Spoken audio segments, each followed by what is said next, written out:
Greetings, everyone, and welcome to an especially creepy episode of Monster Party. Monster Party!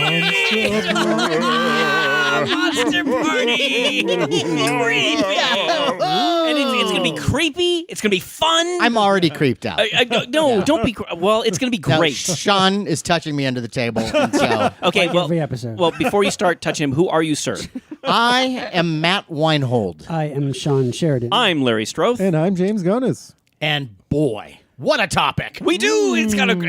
It's so good. And it really hits to the heart of kind of where our love of horror and weird things come from. Yeah. Because a lot of these films and TV shows that we're about to talk about, maybe they intended to amuse us or educate us in a Right. certain way, Right. Mm-hmm. but all they did is fuck us up. No, Yeah. you mean something was kind of creepy? Or It was a little disturbing or creepy. And so traumatic. let's just get to the topic. The topic is creepy KID VID. Creepy Kid Vid. And now we're talking children's films. Yeah. Films that are aimed at children. It's made kind of with children in mind. Targeted for young And, audiences. Yes. and maybe they got to do Family. something, and maybe they say, well, we got to make it a little more intense here or more action-oriented, and by doing so, sometimes it's just a little bit creepy. Or it's not even intended to be Yeah. creepy. Those are my Or- favorites. The yeah, ones that yeah. aren't intended to. Yeah. Or the whole thing is creepy. Right. Yeah. Okay. And so, Rated G, but maybe shouldn't have been rated G. right. People who are making films for children who probably have never met a child. No. Yes. Right. And speaking of child, we have a great guest. What? I thought that was aimed at me. I'm out of here. All right, he's gone. He's leaving. I don't blame you. I really don't. Matt, who is our wonderful guest who has a great sense of wonder? This is a guy who, I mean, talk about a voice artist supreme. Yes. And an actor and a director and has Yep. done so many things in his career. But, I mean, this is a guy who's a friend of the show. Friend of the show. Second time on the show. Second right. time. And a person that I worked with when I first met him was on the Super Adventure Team. Hey!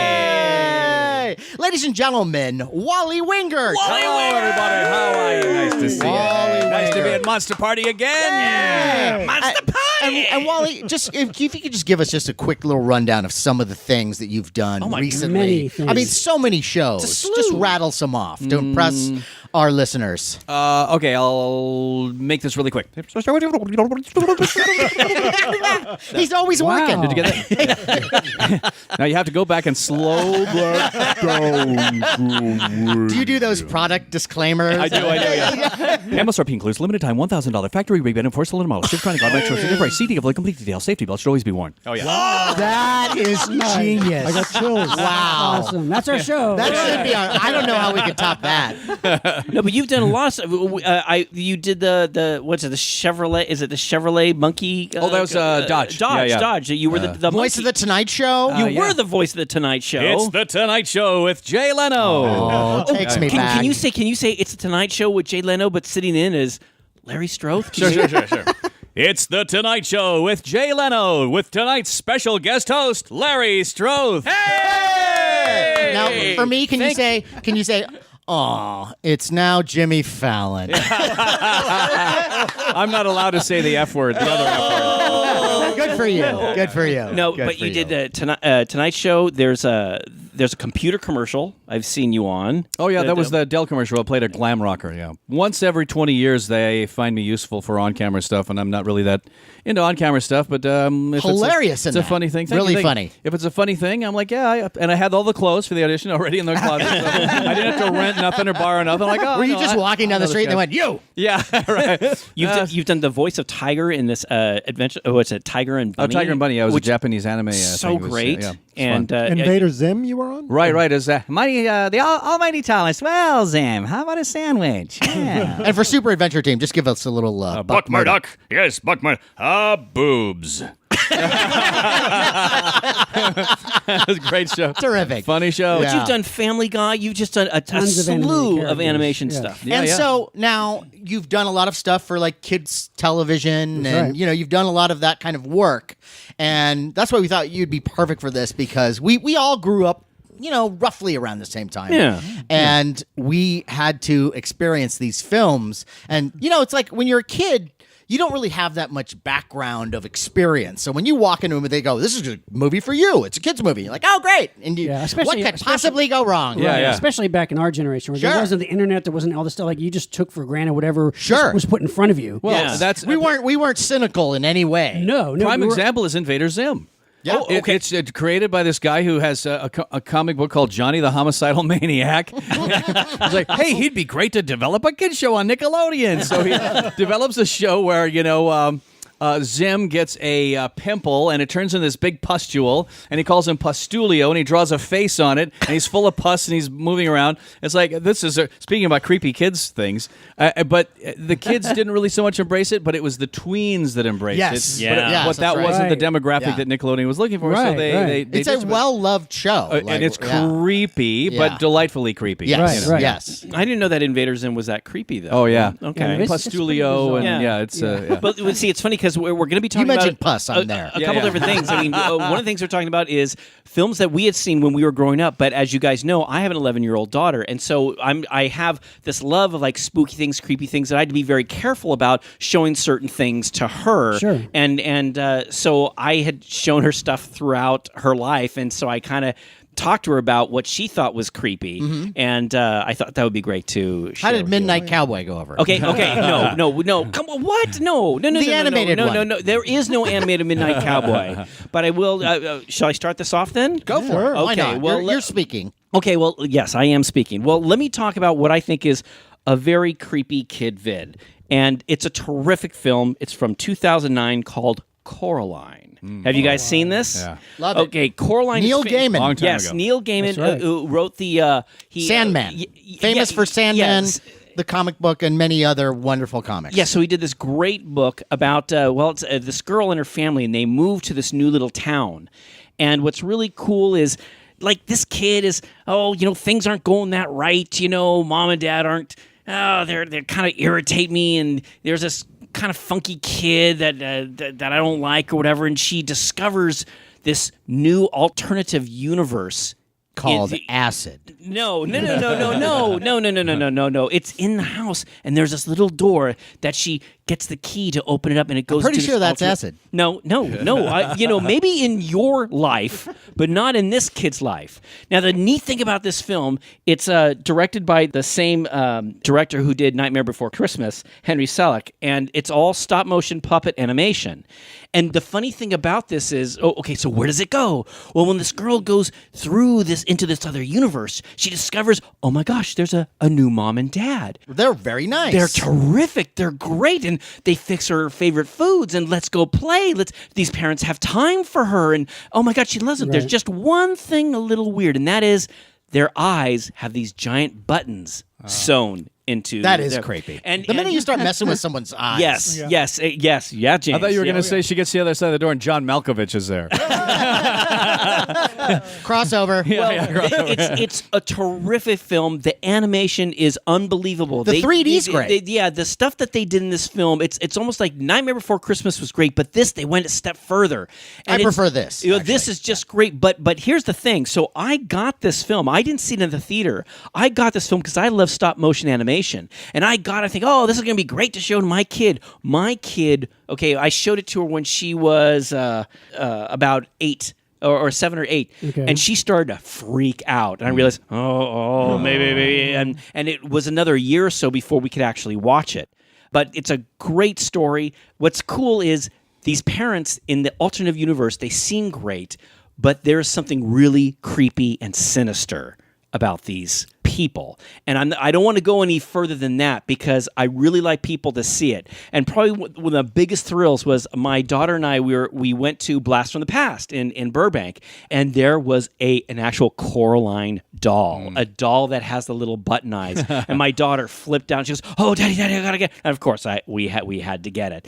And these aren't common. These little toys. Yeah. So, That's the first time I've ever seen that. yeah. But it's interesting though. You said that like she was freaked out when she was 8 when she saw it. Yeah. But she's kind of now come to kind of really enjoy the movie and Yeah. kind of like it. And that's one thing that's interesting about movies that freak us out or almost like traumatize us when we're little kids, we still have an attraction towards it, though. You know, it's something that we still kind of gravitate towards. Sometimes because they it's fascinating. Sometimes they become our favorite movies. Yeah. Yeah. I mean, it's like when I was a little kid, I was deathly scared. Scared. I'm even talking like a kid. You're just a scared again. I was a scared of roller coasters. Oh, okay. And now I love them. The minute you get on one and let go and enjoy, and let go, I don't mean jump out of your seat, but enjoy the ride. And it's kind of the same thing, I think, with this kind of I think just as monster kids, though, too, I think it's just our fascination with oddities and just something strange and forbidden stuff. Oddities. And it made you feel something. Yeah. So it's different from like just being indifferent towards something. It's like something that grabs you in some way, whether it's like in a dark way or not. I don't think I was quite 10 when my dad took me to the oblong box. Vincent Price. And I'm like, it'll be Vincent Price. He was Egghead and Batman. This would be kind of fun. And I knew it was like, well, maybe I don't like this. And I'm riding my bike around all day, like trying to get up my courage to go see the oblong box.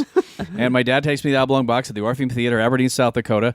And the guy in the crimson mask slits the first girl's throat. And I'm like, I'll be out in the lobby, Dad. And I literally sat in the lobby the entire time. Wow. My dad loved the movie. And then years later, I see it at a video store. Ooh, oblong box, because the art on the poster is cool. Right. And I got it, and I'm like, yeah, it's a little. I was scared of this. I was scared of this. Definitely one of the lesser Vincent Price. Yeah. My brother took me to see X, the man with the X-ray eye. Oh, sure. Yeah. Really? And he got in trouble because I'm enjoying it all the way up until the very end. Right, when he plucks his Thy eye. eyes deceive me. Pluck them out. Yeah. and when that happened, I lost it. Yeah. And then I went home and I'm freaking out, and my parents just gave it to my brother. How dare you take him to a movie like that? I took him to the wrong Ray Milland film. I thought it was the thing with two heads. I'm sorry. There was no Rosie Greer, and I was in the wrong theater. He loved Lost Weekend. My father took me to see The Sentinel, and Oh my God! Are you What had no age? idea. He had no. I was probably 8, 9. Wow, that's And there's a scene where a woman starts just like cruel. masturbating. Well, yeah, and, yeah. and I had no idea what she was doing, but at that point, my father had the good sense to say, "Okay, let's go." Wait, correct me if I'm wrong here. We're talking about kids' films? Well, no, That's how you look at it. Or films you see as kids. Yeah. Well, yeah. Okay, that Yeah. is messed up. Well, can I just remind you, though, that Planet of the Apes was G. Right. And lots of very A lot of- horrible things yeah. happened. Right. Did you guys ever see a movie called The Clown and the Kids, starring Emmett Kelly? Oh, my God, no. I saw that as a kid. Freaked me out. Emmett Kelly was known as the sad clown. He was Right. the hobo. No, clown. I do know him. Yes. Quintessential. Yes. I sad got it clown. on VHS. You can't find it anywhere else. I got it on VHS, and it's creepy because he's, the sad clown through most of it. But in one scene, I think he plays like a Pied Piper kind of character or something wow. that he changes character, and it's like really, really damn creepy. I remember seeing The Clown and the Kids when I was a kid going, this is not what I thought. I thought it would be circus and clowns and all happy. It's like, this is really weird. And he wasn't a great actor. His dialogue is really, really crazy. But, he does his famous, tramp clown sweeping up the little spot. But what kind of voice does he have? Is he like this, the sad clown? Because Emmett Kelly, he just had like a regular guy voice. Hey, kids, how's it going? Well, the sad clown never talked. Okay. But you see Emmett Kelly out of makeup, which was another like really great marketing point. It's like you get to see Emmett Kelly without the sad clown makeup on. But you remember the Ben Cooper masks that came out with the sad tramp? Yes. That was all based on him. I see. So Look, Kiss took off their makeup, and then they put it back on. thank God. Who's got another one? I got one. Go for it. Okay. Is it like a real kid Well, yeah, film? it's a movie that was done for kids. It's just a misguided attempt at a kids movie because it's so bizarre and nightmarish to me. And this is a movie that I caught on late night television. It was by a producer named K. Gordon Murray, who made My lots, favorite. Yeah, he was known for taking a lot of foreign films, especially Mexican films, and redubbing them. For example, he took a lot of the Santo films and movies like The Brainiac and Curse of the Doll People, and he would dub them, into English, awkwardly. Yeah, okay. But he also took several foreign kids films from like the 50s and 60s, and there's a series of films featuring Little Red Riding Hood. Oh, you took mine. Wait, really? It's a great, Yes. but I'm so happy that you're bringing it up. Go. Wait, Little Red Riding Hood? There was a series of children's films featuring Little Red Riding Hood and Tom Thumb. And one of the most bizarre and nightmarish ones was one called Little Red Riding Hood and the Monsters. Little Red Riding Hood and the Monsters. I have it on 16 millimeter. Do you really? I do. And I haven't seen this. This is like great. this kind of garish fantasy musical. I think it's Mexican made. Mexican. And it's very colorful. Roberto Rodriguez. And it's basically Red Riding Hood and Tom Thumb battle like an evil witch, and she's got this like army of monsters. The film starts with a meeting of the witch and her monster friends. Yes. Okay. So it's like Frankenstein monsters there. There's a vampire. There's weird Siamese twins. There's like this guy called Mr. Hurricane who like just blows people out of the room. The robot from The Robot versus the Aztec Mummy. This really He had to get work. this really creepy one called Carrot Head. not Carrot Top, but Carrot Head. And they sing. They sing this like, we are the monsters and we're okay. No, okay. So it's really but so it's like done for it's in kids. English. The Well, music English dubbed, but it features two animal anthropomorphic characters that are in several of these movies, which is a wolf called like Ferocious Wolf, and the a big bad skunk. wolf, basically. Yeah, and Stinky the skunk. And they're like this kind of like duo, and they appear in several of these movies. Isn't that redundant? It's true, yeah. But he didn't stink at all. It's like calling someone tiny who's Right, big. exactly, Yeah. right. But they're like super like ratty costumes that like are just terrible. Imagine the guy in the weird bear costume in The Shining. But these movies are very like kind of spastic and weird and just so bizarre. And when they sing, there's a little girl in it, it's Red Riding Hood, I think, who she's like maybe 8 years old or something. But when they dubbed her with like a grown woman's voice, so she sings like an opera singer from her 40s. Are you serious? So weird. Yeah. And is Tom Thumb, remind me, is Tom Thumb a little person? No, I think it's a little kid. I'm pretty is, sure it's okay. a kid. Yeah, but anyway, it's so bizarre. You can probably catch the trailer like on Right. YouTube and stuff. It's so strange. So it's called Red Riding Hood. It's called Little Red Riding Hood and the Monsters. I think it's also known as a couple other titles. I think too. it's called Tom Thumb and Little Red Riding Hood yeah, as well. Yeah, I think the other one is probably the English version. But these movies were like they were released as like matinees in theaters. K. Gordon Murray was known as like the king of the kiddie matinee, and he would put all these movies out in matinees in like the 60s, Yeah. and unsuspecting kids, parents would drop their kids off and they would be like see these Disney. things. No, Yeah, and he's known for the movie Santa Claus, the one with like where Santa Claus fights Pitch, the Like he's like the devil. Wait, Yeah. hey, is it just called Santa Claus? Yeah, just Santa Claus. Okay, yeah. so the date on it is like 60. It's like probably 59, 60. Oh, yeah. okay. Yeah, okay. But all these movies are so bizarre. They're just like from another world, but like in a weird, kind of disturbing way. Okay. But there's definitely worth checking out. You're talking about the little kid that sings like a 40-year-old woman. It's prophecy because Jackie Ivanko, hello. She showed up on the Tonight Show. She's like 8 years old. She's whoa! What the heck? It's weird, but yeah, it's K. Gordon Murray. All he did was kind of buy these movies really cheap from other countries. He was the Chaim Saban of his.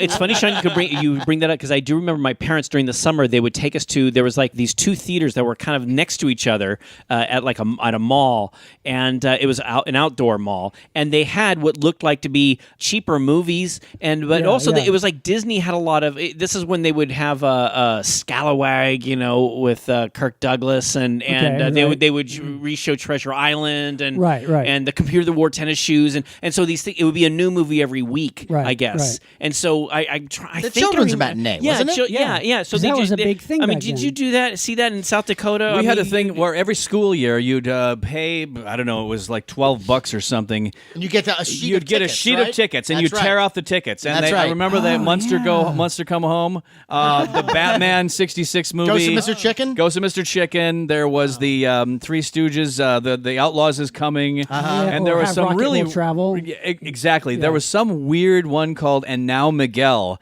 which I found out was a really popular kids book. But it just did not translate to a movie, and we thought, hey, it might be kind of funny. So my friend Kent and I went, and we were like, and the funniest the biggest selling character in Cuba. I'm looking at it. It's Michael and Sarah, Guy Stockwell, Gulager, isn't it? Klugelliger, yeah. What? We were like, well, what is this? Run Batman again. Well, that would be like when I'd show up. A lot of times I didn't even know what the movie was.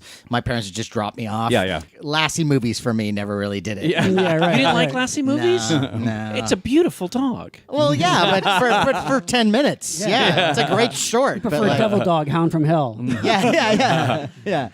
Lassie, dig me out of this grave. I've been buried alive. That would be a movie. Speaking about ratty costumes, do you remember the Laurel and Hardy version of Babes in Toyland? March of the Wooden Soldiers. Oh, the weird monsters in that. That's another creepy. Yeah, it's got the boogeyman. That's a very good example. That's a very good example Wally, of like that's great. Yeah, Who was the bad guy? Like Barnaby. Barnaby. Played by a 25-year-old kid that looked so old in this character. Oh yeah, he lived like a long time, and he was talking about doing this movie. It's like, hey, wait a minute, weren't you like 70 when you did this movie? I was 25. I had like makeup on and everything. Oh my God, yeah. But Laurel and Hardy but those boogeymen were scary. They were scary. They were scary with the teeth, right? Yeah. And where they lived was scary. In that weird And also, didn't they sewer grab? world. Didn't they try to grab they children? abducted too? Oh, sure. Yeah. The scariest thing about it were those three little pigs things that were like little people, like they call them midgets back in those days. Yeah. In like three little pig costumes, and the film stock was like kind of sped up, and But the masks were kind of realistic. Yeah. and Wasn't there a creepy. weird little like Mickey? Yeah, there was a Mickey Mouse. It was a chimpanzee. It was a little monkey in like a Mickey Oh my outfit. Yeah, God, it yes. was That was a hilarious. monkey? Yes. Dressed as Mickey. Apparently, I have problems trying to figure out if they put You dress a can't tell monkey if in a a monkey- costume. The story was Disney and Hal Roach had a deal that he could make his version of the movie, which he did later with Annette Funicello and Ray Bolger. Oh, that's right. If he could use like three pigs and Mickey Mouse. Of course, back then Walt says, yeah, sure. So it was kind of a quid pro quo thing. So Talk about a different time. Equally creepy was the 1980s remake of Babes in Toyland with Keanu Reeves and Drew Barrymore. Oh my Have you ever God. seen this, Wally? no. Oh, James, this I haven't Was it like a seen TV this. movie? Or This I bet it's funnier than Santa Clarita Diet. This was a VHS that you would get like if you filled up your tank at Chevron. And the songs were by Leslie Brickus, who did the songs for Willy Wonka. Yeah. And Were they memorable? No. But it's memorable in like the wrong way. But the one thing Right, about right. it is that the same creepiness from the original March of the Wooden Soldiers is in this Babes in Toyland remake, where you've got these characters walking around in oversized, like Disneyland pig masks, and it's shining shit. And Richard Mulligan plays the villain. And it's just Wow. No, it wasn't Leslie Brickus, the famous lyricist. It was Leslie Brickhouse, the stripper down at the corner. Okay, can I just Once have one? I again. have one question for Girls gotta You're work. not. You're not recommending this. Are Oh you? God, no! Well, you know, recommending kinda it- creepy. creepy, definitely, and recommending it in the sense of a train wreck. I mean, Right. if you want to see Because- something that all these people would like to live down. The Laurel and Hardy one, I love watching at Christmas I time. do. I think too. that's a great movie. It's a Laurel great and one, Hardy yeah. was so Yeah. great. But you know, there is another weird thing. Yes, those monsters are creepy. But if you remember when the soldiers come to kind of do attack, Stop motion. They do stop motion. there's some stop yeah. motion, Yeah. but then also they have these guys in costumes. And do you know there's a soldier that walks and his head gets cut off. And he I keeps know, walking, yeah, keeps yeah, walking. yeah. And I read, Yeah. as a kid, I'm going, I mean, that freaked me out. And this is no. They also torture Oliver. That's like they dunk right. him. Oh, that they do. Yeah. And everybody's laughing about it. Yeah. I was like, That always bugged me. Yeah, I didn't like it either. It's interesting to like little things like that sticks with you as a kid. Today, like little kids, it's different because they're exposed to a lot more in a way, kind of perverse and graphic stuff. But back, when we were little kids, subtle things like that stick with us. The thing that always Yeah. that always stuck with me was the chitty chitty bang bang guy with the putting his chitty finger gang to bang? his nose like the chitty what? No. GDG gang Chitty bang. chitty gang bang. Go, Oh, that guys, was come on. I saw come that as a on. kid too. It was completely Shitty one I Gang liked. Bang is a Shitty whole Gang different Bang. movie. Okay, come on. Let's be real here. It's Okay, where go it's ahead, called go Chitty ahead. Chitty Bang Bang, a great classic film. Wally, please. Written by Ian Fleming. Yes. Yes. Yeah. Starring Gert Frobe, Mr. James Bond Right. dude. With a Hello? screenplay. starring Goldfinger. Worst Bond movie ever. Screenplay co-written by Roald Dahl. Right. Wow. Take that, Yep. sir. What is it? Would take that? No, but it was just saying that the child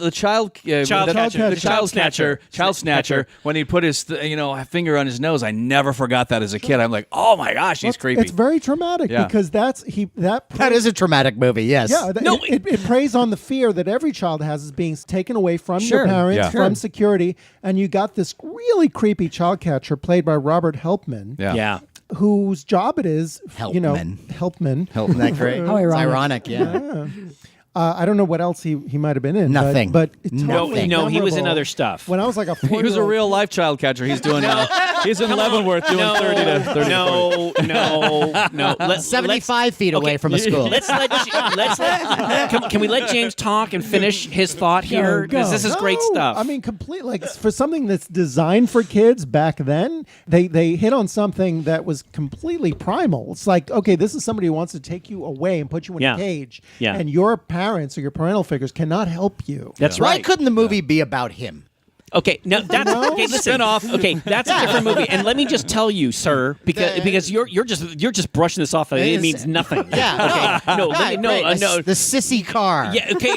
First of all, it's not a sissy With car. with the Ching, little ching, bang, bang. No, it's a butterfly great car. wings. It can fly. It could never lift anything off. You are such a can- clown. it can Look, float. it can fly. It can float. It You can find float. four fender friends. Yes, and it's got a great bang song. bang, chitty Chitty bang bang bang. bang, chitty bang Oh, bang, Jesus chitty bang Christ. bang. Oh, you chitty gotta bang pay bang, for chitty this. Get bang. Okay, sued. no. Listen, That's it. okay, listen. Before we get all crazy here, I just want to say a couple things about this child snatcher. Rebecca. Listen. Okay, see, I'm going to tell you because he's ignoring me. Yes, tell me. Here's the thing about the child snatcher. I'm okay? listening to you. I hear no, everything. You're not. You're completely ignoring I hear me. everything. No. You're like leaning over here. You're like giggling over here. You know, just Yes. Okay. Let me just. Wally and I have formed a cabal. Yes, exactly. See, We're replacing you. You are so heartless. You don't have a kid. You didn't watch this with a kid. I watched this with I my would kid. never- My kid He eats was flicked out on a terrified. kid. What James says. It's absolutely right. This is Wait, you showed not Kathy only this movie? and not only that, sir. Not only that. Not only is there a child snatcher, but what is all the people in this town do? You know what they do, Matt? They're afraid because the king and queen, they don't like any children. They don't want any children around. So the townspeople, they hide their children under the castle where the sewers is like- are. In the Where the sewers. sewers and the rats. Yeah. This is And like let me- a lovable Anne Frank. No, okay, yeah. Well, listen. Actually, it's a lot like Temple of Doom. Oh no! Don't bring up Temple of Doom. Listen, I just want to. It's really scary. My daughter, when she saw that, she felt so bad for these kids living in this crummy little area with dirty little blankets and living with rats, and that really bothered her. And also the child snatcher. That was another thing. But there's a scene when Dick Van Dyke, he's there and he's asking these kids, have you seen where our two kids were taken? Yes, they're up in the castle. And this one little boy goes, "Sir, are you here to help rescue us?" And it's like that at that moment, it's like, oh my gosh. And he sings them Hushabye Mountain. Right, But that is a great touching moment. It almost brings me to tears. How but old let me was Kathy when you Okay. showed it? Let me no. If you cry let me, over Chitty okay. Chitty Bang Bang. Listen. Why, you're We are interrupting folding me. this You are- podcast you are forever. inter- I you cried are over inter- Shitty Shitty Gangbang. Okay, so okay. Yes, That right? brought me to tears. All right. Remember when they have to hide all the women Yes, in the okay. sewer? Okay. Broke me up. Okay, Yes. this is all very funny. But you know This what? is all very Listen, funny. Yes, let's talk Larry. about stuff. Let's make stuff up here. Larry, one thing that you hit upon though is that I bet Shitty Shitty Gang Bang exists. I don't think we're making that up. Okay, this is just these exists. primal things though, like everything from Snow White, the evil which witch, is on my list. to Bambi, Oh, God. It's on my list. A parent dying. I Yeah. mean, those are things that are just like traumatic. Or for little Dumbo, kids. where you're separated from It's on my list. Yeah, I mean, those are kind of things I can. Because some people here, some people here just forgot. It's like, oh, it's about me when I grew up. And I laugh at this thing. No, this is really traumatic stuff. I just think it's funny that everybody had a British accent at Chitty Chitty Bang Bang except Dick Van Dyke. And of course, after Mary Poppins, Yeah, he he's like, learned. oh, no, I can do a British accent. They're like, no, Dick, that's okay. Just But I will say this in defense of in defense of Dick Van Dyke. This is my logic. My logic was he was from America, Right. and he met this beautiful British lady. So, But his kids were British. Well, because they're in England, right, you know, right, and yeah, so I guess, they're yeah. listening to all the kids, you Right, know, right, yeah, and so yeah. so I bought it, you know, and look, so Chitty Chitty Bang Bang, it does, and it's got great tunes. yeah. There's- Nope. and The it- Sherman Brothers. yeah, Nope. and Yeah. It does. It's terrific stuff. Sort of a You- follow-up okay, to Mary when's the Poppins. last time when they watched- played the no, wind up, when's- when they played the wind up What dolls. do you- yes, that's yeah, a great- unbelievable. You watched The Walking Dead, right? You guys watched Yes, The Walking The Dead. old bamboo, the old bamboo. the old bamboo, the old bamboo. Got to pay for that too. It's adding up here, guys. That one's a little better. Okay, so there's a point about Walking Dead. But Walking Dead, you know how when Negan keeps anybody in that cell and he plays that song, Easy Yes. Street. Yes. na, na, na, Yes. nee, nee, nee. Yes. that might as well be the Chitty Chitty Bang Bang song. Like it's that fucking annoying. Okay, you know what? When did you lose your sense of wonder? When did you lose? When you saw Chitty Chitty Bang Bang. I like kids' movies. I just don't like that one. It's boring. Okay. All the car flies. Listen, okay, Wow. Let's move on. No, past Chitty Chitty no! Bang Don't Bang. pull that shit with me. Don't pull that shit. No. The thing that gets me is it's like now you're brushing off, so the listeners go, "Oh, I'm not going to see Chitty Chitty Bang Bang because Matt says it's not good." Yeah, listen, I have that much power. I know. I just want to tell our listeners. When it starts, there's this great overture where it just builds. And then you see this great footage. $100? Will you shut up? It's $200. It's got this great footage, and it's kind of like old time movie stuff of the car in all these races. It's dynamic. Yeah. It's exciting. It's racing. If you've never seen anything else. And it's there's so many great things in this film. It's so much fun. Was Willy Wonka you're right, it is considered a kids creepy. movie? Oh yeah. Oh yeah. Okay, yeah. And that's sort of like the The epitome. chicken with the head getting cut off right during the boat the whole scene. It's like, tunnel. oh Yeah. my Tunnel god, thing. this is Yeah. crazy. That's the epitome, I think, of creepy. Okay. Yeah. So maybe we'll move from Chitty Chitty Bang Bang to Willy Wonka. Yeah, Okay. the tunnel ride and the little kid with the snake going over this. What is it? It's a millipede. It's like a little millipede or over something. the Yeah. face. I mean, yeah. And there's a chicken. But that movie it balanced darkness with wonder so well. Yeah. Because it's still one of my favorite films. I was good friends with Leonard Stone, who played Samby. Samby, it's a guarantee. He was like my adopted grandfather. Wow. And I got to go to a USC screening with him, sitting right next to him, watching the movie on the big screen, and it was unbelievable. I'll never forget it. But he was telling me that when they all go into the chocolate room, that was the first time the actors had seen the set. They purposely Really? kept the actors because they that's wanted to awesome. get their original, honest reactions when they walked into the chocolate room. That's brilliant. Yeah, so everything you're seeing is really them looking at the set for the first time. That's awesome. Yeah. Now I just want to be clear. Willy Wonka and the Chocolate Factory. We're talking about the classic one made in 1973. 1973 With Gene Wilder. with Gene Wilder, not that other. Not Charlie and the Chocolate Factory. No, And not Did you, that. also- do any of us like that version at all? No. I tried no. to watch it. I couldn't get through it. I didn't like it. Didn't But care for one it. thing about that movie, too, is that Willy Wonka himself is kind of creepy in a way because he goes back and forth between like kind of being abusive and kind of being cryptic. I mean, at the end when Charlie's in the office with him, and he kind of rails on him for you guys drank the soda pop and You drank the fizzy lifting drinks, which I specifically told you not to. Good day. You lose. You lose. So Matt says to me all the time. You know, it's like I think that's the voice in your head. Right? But Gene Wilder said that the whole thing with the limping at the beginning. Yeah. Oh, He said yeah. that he took the job only because the list of people who were almost cast as Willy Wonka is unbelievable. You need to look it up. Really? Yeah, Really? It's like Gene Hackman, all these other guys. That would Gene Hackman. So he said, "I will take this job if you let me do this one scene when I first come out," that's because awesome. he wanted to set up the characters like you never know if he's bluffing or not. Exactly. Yeah, and I thought Genius. that's brilliant. That's so good. It's very Andy Kaufman. So, but Yes. that was a Gene Wilder specific choice. yeah. But the movie in general is about, the way that kids, break the rules and they all get punished in different ways. I mean, Yeah. Augustus going up. Horrible and ways. There's like traumatic stuff in that movie. Yeah. But there's also like so much beautiful stuff too. And it's to me, it's like a good film like that. It's almost like it gets you ready for life. Yeah, that's what I was just about. I was just thinking. It's a good seriously. wake-up call for a kid. Yeah, You know? I mean, It's like there's going to be condescend. good stuff and bad stuff. You know, it's Watching not, it's not Augustus all- Kloop go up the tubes, like, I really thought he died. I thought he died. When Veruca Salt fell down Yeah. the hole to her death. I thought she died. I actually thought the blueberry girl. Violet, I yeah. thought Violet. I thought she exploded. turning I mean, violet, Violet. No, the only one I knew that didn't really die was Mike Charlie. TV. Mike No, TV. no. Well, besides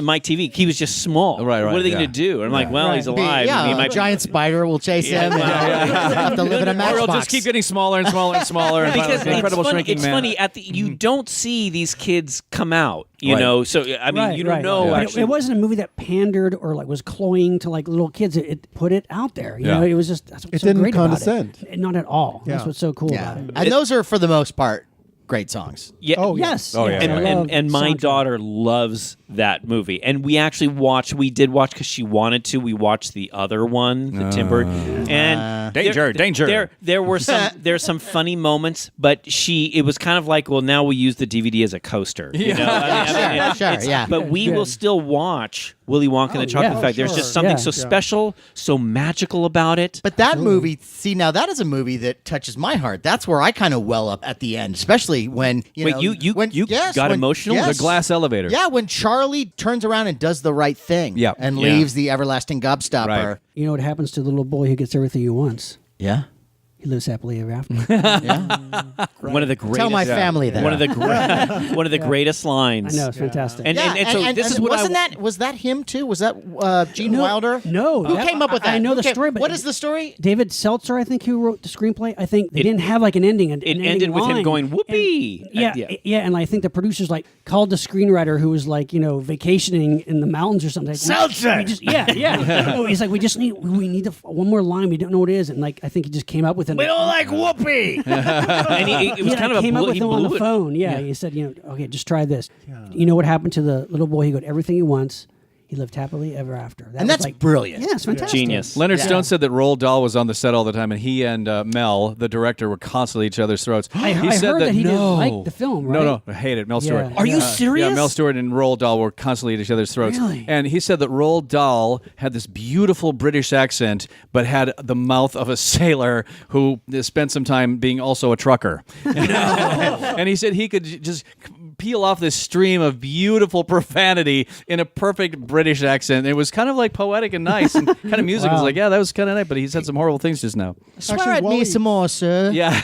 I remember the one time we were at Chiller together in New Jersey, and Leonard Stone was Yeah. there with you, and also the girl who played Violet Beauregard. Right, was there. Denise Nickerson. She was there. Yeah. And she was like, the one image I remember, she's at the bar, like having smokes with all these other people around her table. She's having smokes? She Smokes. was Oh, kind yeah. of a, Yeah. She's kind of a tough lady. Yeah. Violet. Yeah, she was, yeah. Well, she was also. What else was she known for? What was she known for? Dark Shadows. Ah, She was on the Dark Shadows TV That's series. right. That's right. Yeah. She was on. Cool. And now she's. Well, she wasn't Sarah. She was one of the other little girls on Dark Shadows. Actually, left Dark Shadows to go do that movie. Oh, Yeah. cool. Yeah, she's great. Yeah. And Mike TV, Paris Themin, he would run a lot of commercial auditions in L.A. Oh. And I would bump into him a bunch of times, and he was really nice. And he actually signed and gave me a golden ticket. Golden ticket. He had those made. He had those made up that he would sign out. Are Yeah. you serious? Yeah, really great. Really great guy. Well, I love that movie. I think it's a terrific movie. And if listeners haven't seen it, you've got to go out and check fantastic. it I out. remember having when I was a kid, I had quite a crush on Veruca Salt. Oh, yeah. Who Me too. didn't? Yeah, I've heard, yes. Because yes. she was kind of, she She's was kind of nasty. Had that red dress on. Sure. and She Yeah. was also kind I of was like Yeah, she I was. was starting like- to develop. yeah. And I was 11, and I was like, I kind of like this. I'm not sure why. It was but- it was like my first dabbling into becoming like a film noir tragic male character, falling in love with the woman who was completely wrong for me. She would somehow seduce you into murdering Charlie. Right, exactly. Right, come on, we can get away with it. That's such a great movie. Cheer up, Charlie. All right. Charlie. So The last words he hears. Willy Wonka and the Chocolate Factory. All right. So what else do we got here? James? Well, keeping with the Leslie Brickus angle here, when I was 5 years old, my grandmother took me to a matinee of Scrooge with Albert Finney. And Scrooge. The musical Scrooge, one, right? The musical, Yeah. which was pretty much inspired by Oliver, because a couple of years before, Oliver had won all these Oscars. Right. And Love all that these- one, too. these songs. But toward the end of Scrooge, when he faces the ghost of Christmas Future, Wally, I don't know if you're familiar with this. Not this one, huh? But Albert Finney, who's brilliant in it, Yeah. basically the ghost of Christmas Future sends him to hell.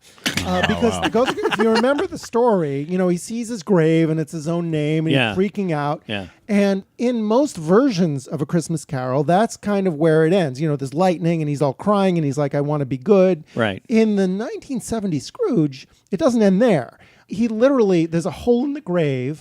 The Ghost of Christmas Future is revealed to be this skull under the hood. And he's pointing down with bony fingers and sends Albert Finney down into hell, where Alec Guinness, who plays Marley, is basically sort of ambassador to all the demons, and all the demons are inviting him into this frozen cell where all these rats start eating him. Played by the Gold Diggers. Wow. Now, when I'm Wow, 5, that's pretty. Yeah, 5 years when old. I'm 5, that's, I'm yeah. freaking out. This movie's rated G. I'm totally freaking out. And ultimately, it ends happily, and they're singing the song, "Thank you very much." Yeah. Thank you very much. Right. And years later, I see it on TV at Christmas time, and most every time that hell scene is cut out. Oh, really? I'm like, did I imagine that? Was that just like a dream? But then now finally, Laserdisc DVD, it's restored. Still freakish for a rated G movie for a little kid. Because it doesn't pull punches. It's like, no, this old man is going to experience this for his own repentance. Right. And he gets put through the motions. Oh, Alec Guinness is great comic relief in it. He's hysterical and very droll. But still, one of those elements where I'm 5 years old. My grandmother took me. This was supposed to be some kind of bouncy, fun kids movie. Right. There's rats eating Albert Finney. What the fuck? I remember taking my daughter to see Pee-wee's Big Adventure, and the whole Large Marge thing freaked her out. Oh, yeah. Oh, It looked a lot like that's that. Yeah, it kind of looked like that. I was 21, and Large Marge freaked me out. Wow. You guys. Wow. Well, that's a great one. Okay. I like that one. All right. Here's one for you. Please, and Matt. here's one that I haven't seen in a long time. Okay. But this is 1948. Ooh. It stars Dean Stockwell. Wow. And it is The Boy with Green Hair. Oh my gosh. And I remember it is the this. craziest, weirdest little film. It sounds like a kid's movie. But Yeah. he is a war orphan who is ridiculed after he wakes up, and suddenly he has green hair. Yeah, he has green hair. Yeah. I remember this one. And yeah. he goes to this area where there are all these other war orphans that are almost like this tribunal of these creepy kids. Yeah. And the kids want to somehow use his green hair to show how bad war is. Right. Sounds like a Dean Stockwell movie. Yeah, exactly, right. And I remember this, and ultimately he loses the hair altogether and He he's goes bald. He and goes bald. Very scary. But throughout the movie, it has a very strange, dreamlike quality. Yeah. And also stars Pat O'Brien. Robert Ryan is in it. And the minute you throw Robert Ryan into any movie, you know something not good is about to happen. Yeah. But this one's great. Dean Stockwell has a very etheric, almost like a ghost-like quality all the way through the film because he's haunted. Yeah. This hair is like this thing that is weighing upon him. Yeah. And as you go through the movie, you're trying to figure out, well, what's the significance of this? And then Right. they start to hammer home that's an anti-war movie. yeah. And the director, Joseph Losey, did Yeah. a lot of hard-hitting movies. I mean, he did These Are the Damned and Boom with Elizabeth Taylor. I mean, he did a lot of like touchy subjects in his films. But yeah. But I mean, I remember seeing this as a kid Yeah. and going, what the hell is this? Now, is this the movie that Robbie the Robot is in? No. That's the Invisible Boy, which there's an issue with that one. Okay. But I'll get to that later. But Matt, you know what? I saw that film too as a kid, and one of the things that really freaked me out is when he lost hair. I started to think about, oh my God, what if I lost my hair? And I remember after seeing that movie, I remember putting special gel in my hair to make sure that my hair that would. right? I did. Wow. I got this special little gel that I never really used. It had a little soldier on it and stuff. But I thought maybe I should start using the gel. And You're like the first kid, like a trial kid. No, and the stupid thing. Scientific trials for Rogaine. Okay, no, it wasn't. No. It was for Rogaine Jr. Okay, make your Rogaine joke. Okay, good. Okay, good. Out of the way. God forbid we have some fun with this. No. It was to kind of keep your hair kind of slick and had like a little soldier on it, and so I could be like a soldier. And I remember going out to play or something, and there was some dirt that got kicked up and it got stuck in my hair because I had the gel stuff in it. But I then I had to wash it because of the out, boy with green and then I hair. washed it out, and then I was all paranoid that my hair would come out. No, I do remember But that movie, I remember watching that, and this is pre-punk. And 1948, you can't get much more pre-punk than that. And I remember seeing him with green hair, and this is Technicolor at its finest. And I remember thinking, that really suits you. Maybe you should. Maybe you should stick with green. Maybe we should all try green. I'd go with it if I were you. Yeah. It really sold that message of war is bad. Huh? Cool. What? Then he grows up, falls into a vat of acid, his skin turns white, and he goes, "Never rub another man's rhubarb." That's a good one, Matt. This war needs an enema. Yeah. Okay. All right. Okay, go ahead, Sean. Okay, I got one that this is one from the 80s that got all off flack when it came out, and it was people were saying that it was just it's it's so dark and it's too gruesome for kids, and why did they make that? And I actually really like the movie. It's Return to Oz from 1985. Fairuza Balk. Yeah. Yeah. You know, it's A lot of people don't know about it that got a one. really bad rep when it came Yeah. out because it was like, you know, it's not like the original Wizard of Oz, and it wasn't supposed to be. Walter Murch directed it. He was known for doing all the sound design for a lot of Lucasfilms and stuff, and it's a great, inventive, visually unique film. Great visual effects in it. So if he made souvenirs, would it be merch? I gotta go buy me some merch. Yeah, Fairuza Balk. Fairuza Balk, who plays Dorothy, and the idea is that it's like months after her. Is that with Mamba? Yeah. The witch is named Mamba? Yeah. It's I remember. This is coming back to me now.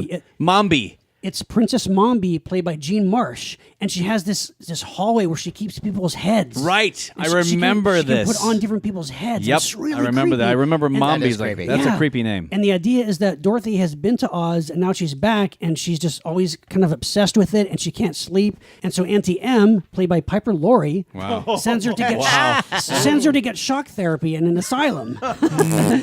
and Nicole Williamson, who was, you know, he's Merlin in Excalibur. He's the doctor who is going to administer the shock therapy to her. remember this. And then something happens where she's transported back to Oz, but then Oz is like it's a wasteland. People have been turned to stone. It's like a devastated, you know, landscape. She has to figure out what's going on, and so she teams up with, I think, Jack Pumpkinhead, the Scarecrow, and TikTok, which is this TikTok. really cool, Yep. like round robot. Yeah. Really Yeah, cool. yeah. And it was like, I think an acrobat played him by walking on his hands, Right. and folding his legs up inside the suit. It's really This unique. wasn't a Disney movie, was it? It was. It was. It a was, Disney and that's movie. why it got I'm a lot of remembering flack. this. I'm Yeah. just coming And back. the effects are really cool. There's these creatures who are kind of the henchmen of the princess, called wheelers. There's these Right. guys that ride on their hands. On their hands, they have wheels, wheels on their and they have hands. creepy masks. And Yeah. it's I might so have to check bizarre. this one out again. I'm telling you, Yeah. it's I saw really this- good, yeah, and I it saw it a doesn't long it time doesn't ago. get a lot of attention. And No. you watch it today, and I'm telling you, it is really cool. I think It's gained kind of a cult following. Yeah, I Now think it has. I think Yeah. part I thought nothing could be creepier than the original Wizard of Oz with the flying monkeys. Exactly. Yeah. That's the Well, thing, right. see, the Wizard of Oz, the classic Wizard of Oz with Judy Garland, it has a special place in everyone's heart. And I think one of the things, I mean, this film almost didn't have a chance,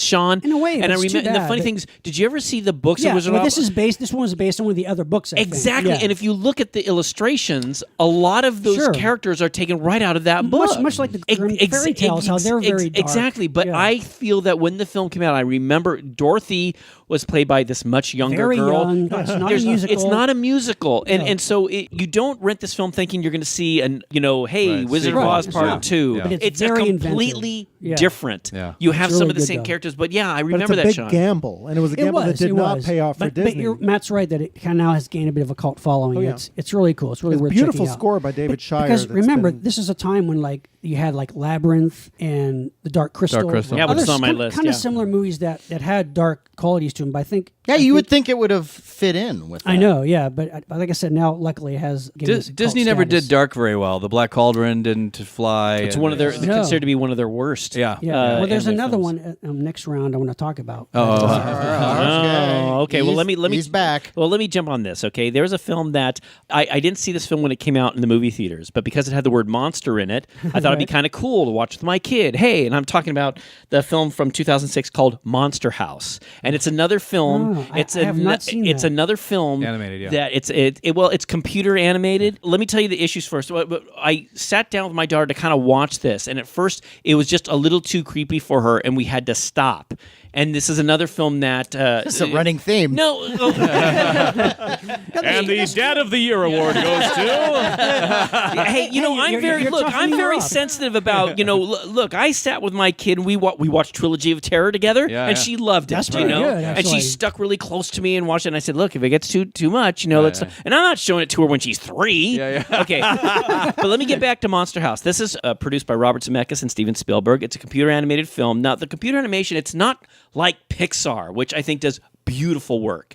The animation's a little different, But the story is really terrific, and the characters are really engaging. It has to do with this. There's a little boy who lives across the street from this house where there's this weird old guy. You got to stay off his lawn, or you can't go near his house or whatever, or he might come out and freak out and say, get off my lawn, get out of my... But what happens is kids, if they're a basketball, if it goes onto the lawn, it mysteriously will get pulled into the house, and you don't know why. Mm-hmm. And the story follows this boy who really believes that this house is actually alive and has taken people and sucked them into the house.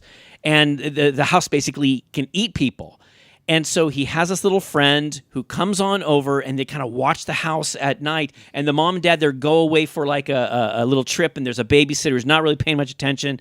And they're watching this house, and there's a girl the next day that goes, she's trying to sell candy. And they try to stop her before she gets to the house, and they discover that this house is indeed like eating people. So was it more towards the slightly older kids? You think? That was definitely, like definitely. preteens, but or? it's really, really great, and it is really creepy, and it is really dark because where it goes, Right. and then you're wondering, oh my God, that little dog is gone, and why is this house being this way? And then you find out the man who owns the house, he fell in love with this circus performer. It was the fat lady. And he loved the fat lady. The fat lady loved him. Don't we all? Yeah, well, yes. But A whole lot of rosé. people would Another throw $100. people would throw stuff at her, and she would yell at them and get angry. And so this man wants to take her away from that. So he's going to build her this house. And there's this tragic thing that happens in the house.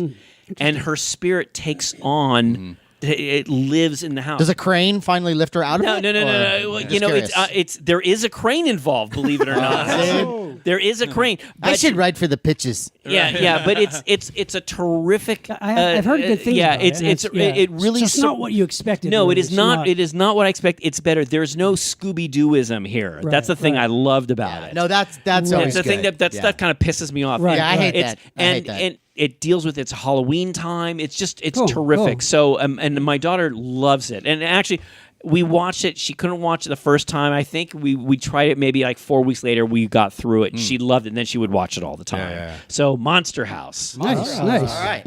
Where are we at? We at me? Or we're no? I think we're back at Wally. Wally Yeah. Wingert. I got nothing.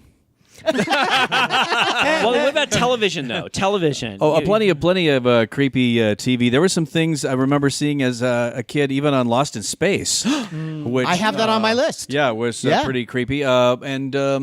The monsters on that show were sure very scary The one with the sometimes. one eye, that was the giant one eye thing. Yes. Hey, I was gonna. Oh, go ahead. I was going to say the robot, the android that always went crush, kill. Yeah, great, exactly. yeah. Was it IDAC or something? I know what I was going to bring up as far as a movie. Kirk Douglas played Ulysses. Was that called The Odyssey, or was it called Ulysses? Ulysses, yeah. Ulysses. Oh, yeah. We saw it in school. I remember it was junior high. School? Yeah, they played it because it was part of our mythology class. that yeah. makes sense. Italian And film. they rented the 16 millimeter. We Yeah. played, and he's with the Cyclops putting his eye out. I'm like, oh my gosh, look at that! He just it's creepy. And it wasn't like Harryhausen. There wasn't that kind of production Right. value. It was an Italian sort of knockoff. Yeah. Somehow they got Kirk Douglas. But that Yeah, makes, yeah. It, Not a that makes it great- weirder though somehow. Yes, when, it's, right. when it's foreign, and Yeah. when it's maybe shoddy, it kind of It's makes creepier. it creepy. Gives it Yeah. more of a lurid quality. Yeah. That's almost like a splatter film. yeah, totally. Totally. I have one. Again, very similar, I guess, in overall strangeness as The Boy with the Green Hair. I think I probably saw it around the same time as I saw that film. The 5,000 Fingers of Dr. T. Oh, Perfect man. example. 1953. Yes. Only feature film written by Dr. Seuss. Yes. Yeah. I'm so glad you brought that one up. And, That's a great and apparently, Stanley Kramer did a lot of uncredited directing work on it. No. Yeah. Really? yeah. This is But- a weird yes. film But, for our uh, listeners. The story is Bart Collins is this kid who the bane of his existence is the fact that he has to take these piano lessons from Dr. Terwilliger, played by Hans Conried. The great But many Hans kids Conried. in the 50s, there was like, oh, your parents got a piano, where you got to take piano piano lessons. lessons. This Right, is it's a common thing. And he doesn't want to do the piano. He wants to go out and play baseball, but trouble. But here comes Be a Hans rock Conried. singer. Yeah, right. Hang with the kids with the leather jackets.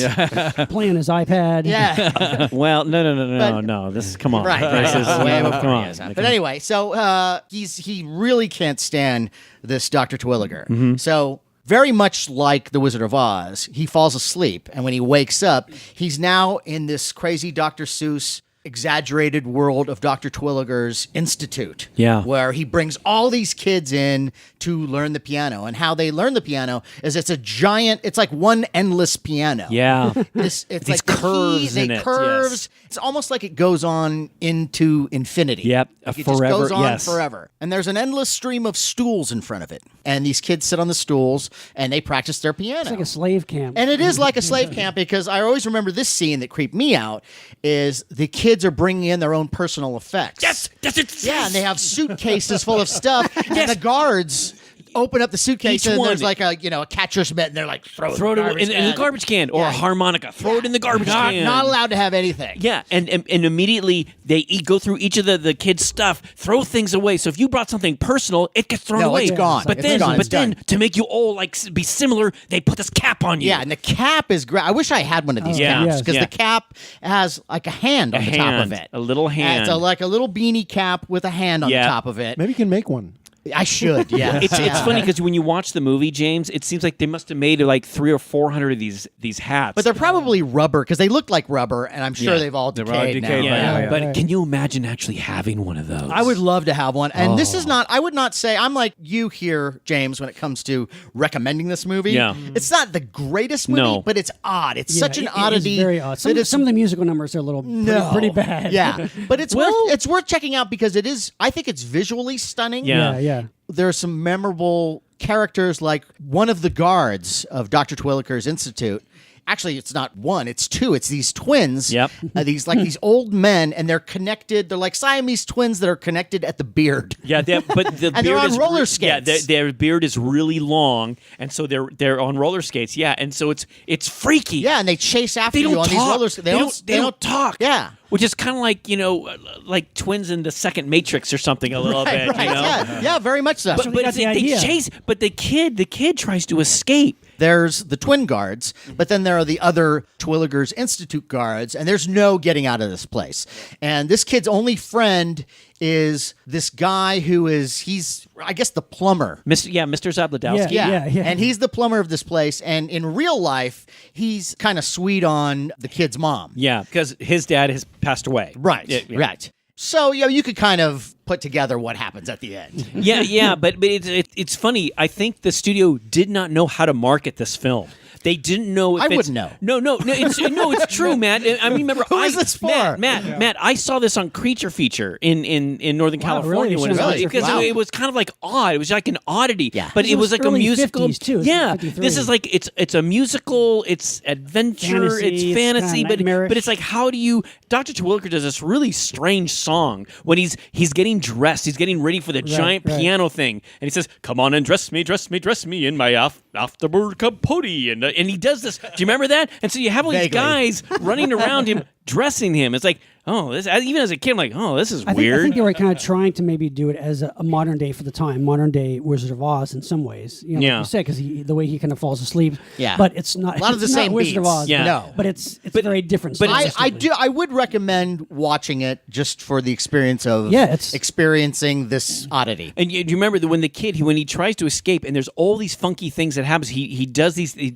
bounces on these trampoline things, but then when he gets captured, they put him in this little wood cage. Do you remember that? Yes, yeah. And Yeah. and I mean it's really that is a creepy moment. It's very creepy, and it's one that, as a kid, I think you have less patience when it comes to movies, although, granted, back then, if it was on, we watched Yes, it. that's true. Yeah. Right. But I must say that all those years later, those images still stick in my mind. It's not really a common film that you can find on a DVD or You could probably I think now find you it. can. Yeah, Yeah. now I think you could get it. It might be a print to order. Well, along the lines of a movie that they weren't really too sure exactly how to market it or who it was made for, in 1968, this movie was rated G and it completely bombed. Didn't show up on TV until CBS Late Night in 74 and 75. And when I was a kid, I was a fan of the Monkees TV series. And when I saw this in TV Guide, the movie Head, the Monkeys feature film, I was like, oh, that's cool. I'll stay up late and watch it. So I stay up late, and this is literally July 7th, 1975, okay? And I was completely freaked out because our age, we grew up in like So were the monkeys. we grew up in the psychedelic age, but I didn't really I didn't understand or respond to psychedelia. And what Head tried to do was basically deconstruct the monkey's image. Right, because the TV series was very much for a juvenile audience. Right. And Wally, we're huge fans of the TV show. I mean, Except for the second season. Yeah, except for the. But the Don't movie, get me started on that. The movie opens with basically the monkeys jumping off a bridge in San Pedro and committing suicide. And there's this Goffin and King song, which is a beautiful song, but it's completely alienating to a kid who grew up with the TV It's a very series. psychedelic stream of consciousness. Do you remember what the name of the song was? Porpoise song. Porpoise song. Oh, okay. Yeah. Because there's another song. I don't think Goffin and King wrote it, but it's called "Going Down," where Yeah.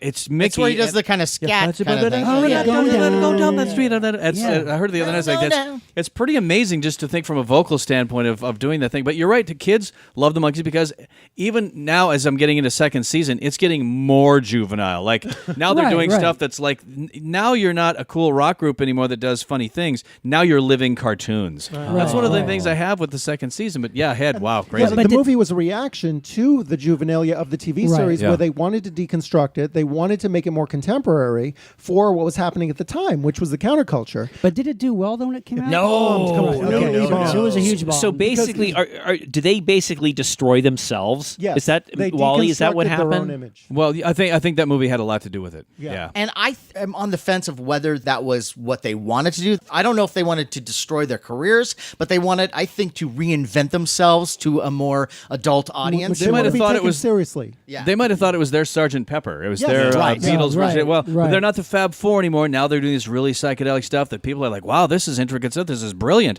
I think they said, no, the kiddie stuff is what it is, but now we're going to be serious musicians and we're going to be Right. serious filmmakers. And Freaked me out when I was 10. Completely freaked me out. And now I love it because Yeah, me it's got too. these great Yeah, songs. There's yeah. a Nilsson song. and a There's great some of the cast too. great I mean, cast. Jack Nicholson shows up in it. Terry Yeah. Garr. I mean, it's, yeah. Terry Victor Mature? Garr? Yeah, I think Terry Terry yeah, Garr's Terry in it, Garr's in Annette it. Yeah. Funicello.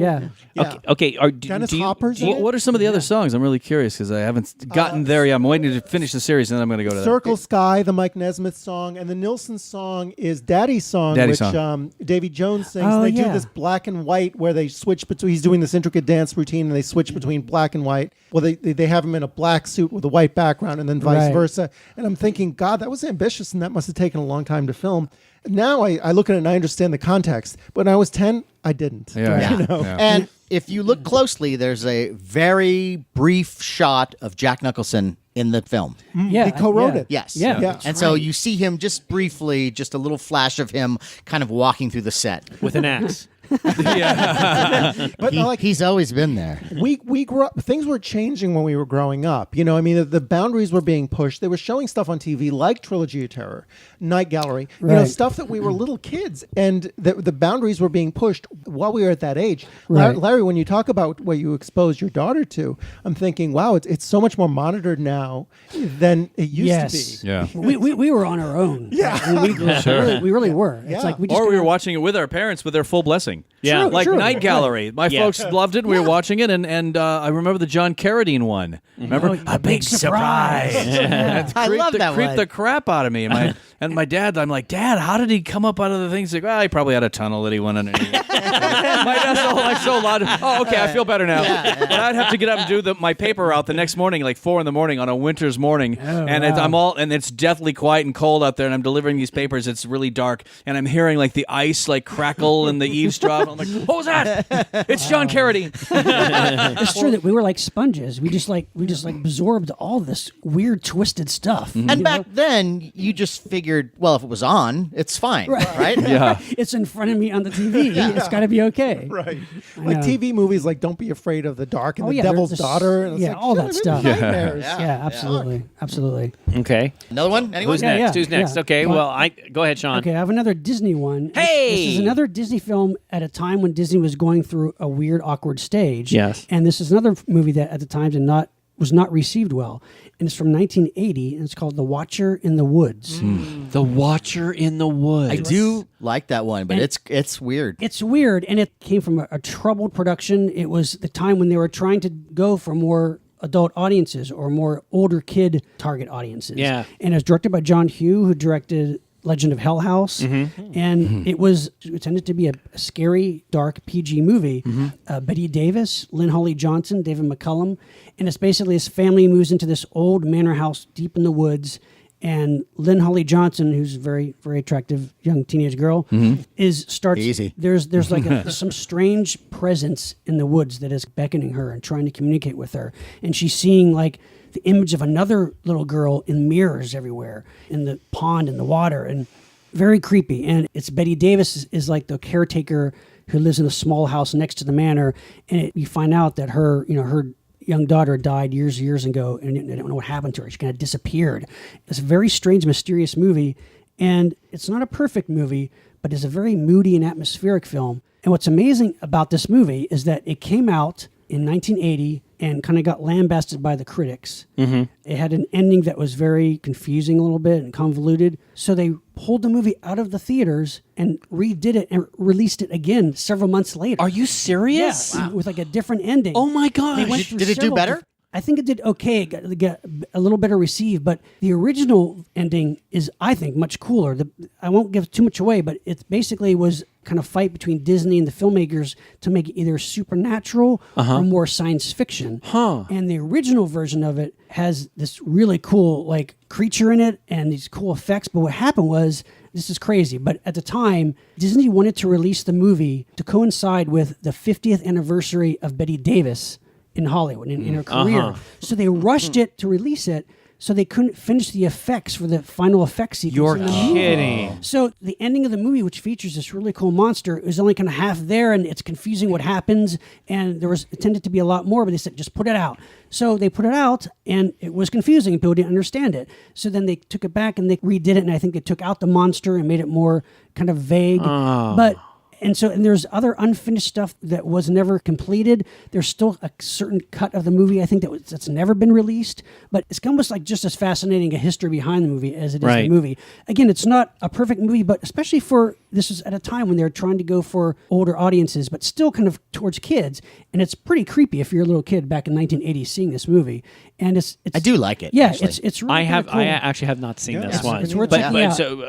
So you're recommending it to me? Yeah, or? I am, and I think the DVD release of the film, I think, has all the alternate endings on it too, so it's worth checking out. Lynn Holly Johnson, she was in For Your Eyes Only. She was in Ice Castles. Well, Ice Castles, I think, was her claim to fame at the time. Whatever happened to her? I don't know. Autograph shows. I got her autograph at the last celebrity signing. cool. But yeah, so that's definitely a creepy kids movie. That's when I knew that Roger Moore's James Bond was over. When she was throwing herself at James Bond, he's like, no, come on, you're too young. Who are you and what have you done with James Bond? Yeah, really. All right. Well, I think this film was kind of geared towards kids, but there are a lot of really creepy things in it. A very creative, imaginative filmmaker. I haven't been really excited with a lot of stuff he's done in the past, but this thing I think he did a great job on. I'm talking about Tim Burton's Miss Peregrine's Home for Peculiar Children. This came out in 2016. And when the preview came out, my daughter and I were seeing another movie, and it was really interesting. It has to do with this young boy whose grandfather gets killed, and there's this mystery, and he has to he wants to go back to where his grandfather came from, and he heard stories about there was this orphanage where there were these special children that his grandfather always told his kid about. Terrence Stamp, I think. Terrence Stamp, yeah. And basically there's this what they call this time loop that's involved, where these kids in this orphanage are caught in this loop where the same day happens over and over again, but this Miss Peregrine is the one who controls it. She's able to stop time, back it up, and so they can continue to live in this day over and over again. Now I think, well, that doesn't sound too creepy. Well, no, because there are these other characters that to extend their life, they're kind of peculiar too. But what they learn is they did this test back in the 20s or something, which changed them in these monstrous horrible creatures called hollows, which are these tall, long creatures which don't have eyes. And what they've learned is if they can find these peculiar children have unique abilities. If they can catch them and steal their eyes, literally pull out their eyes and eat the eyes. Yes, my friend, yes.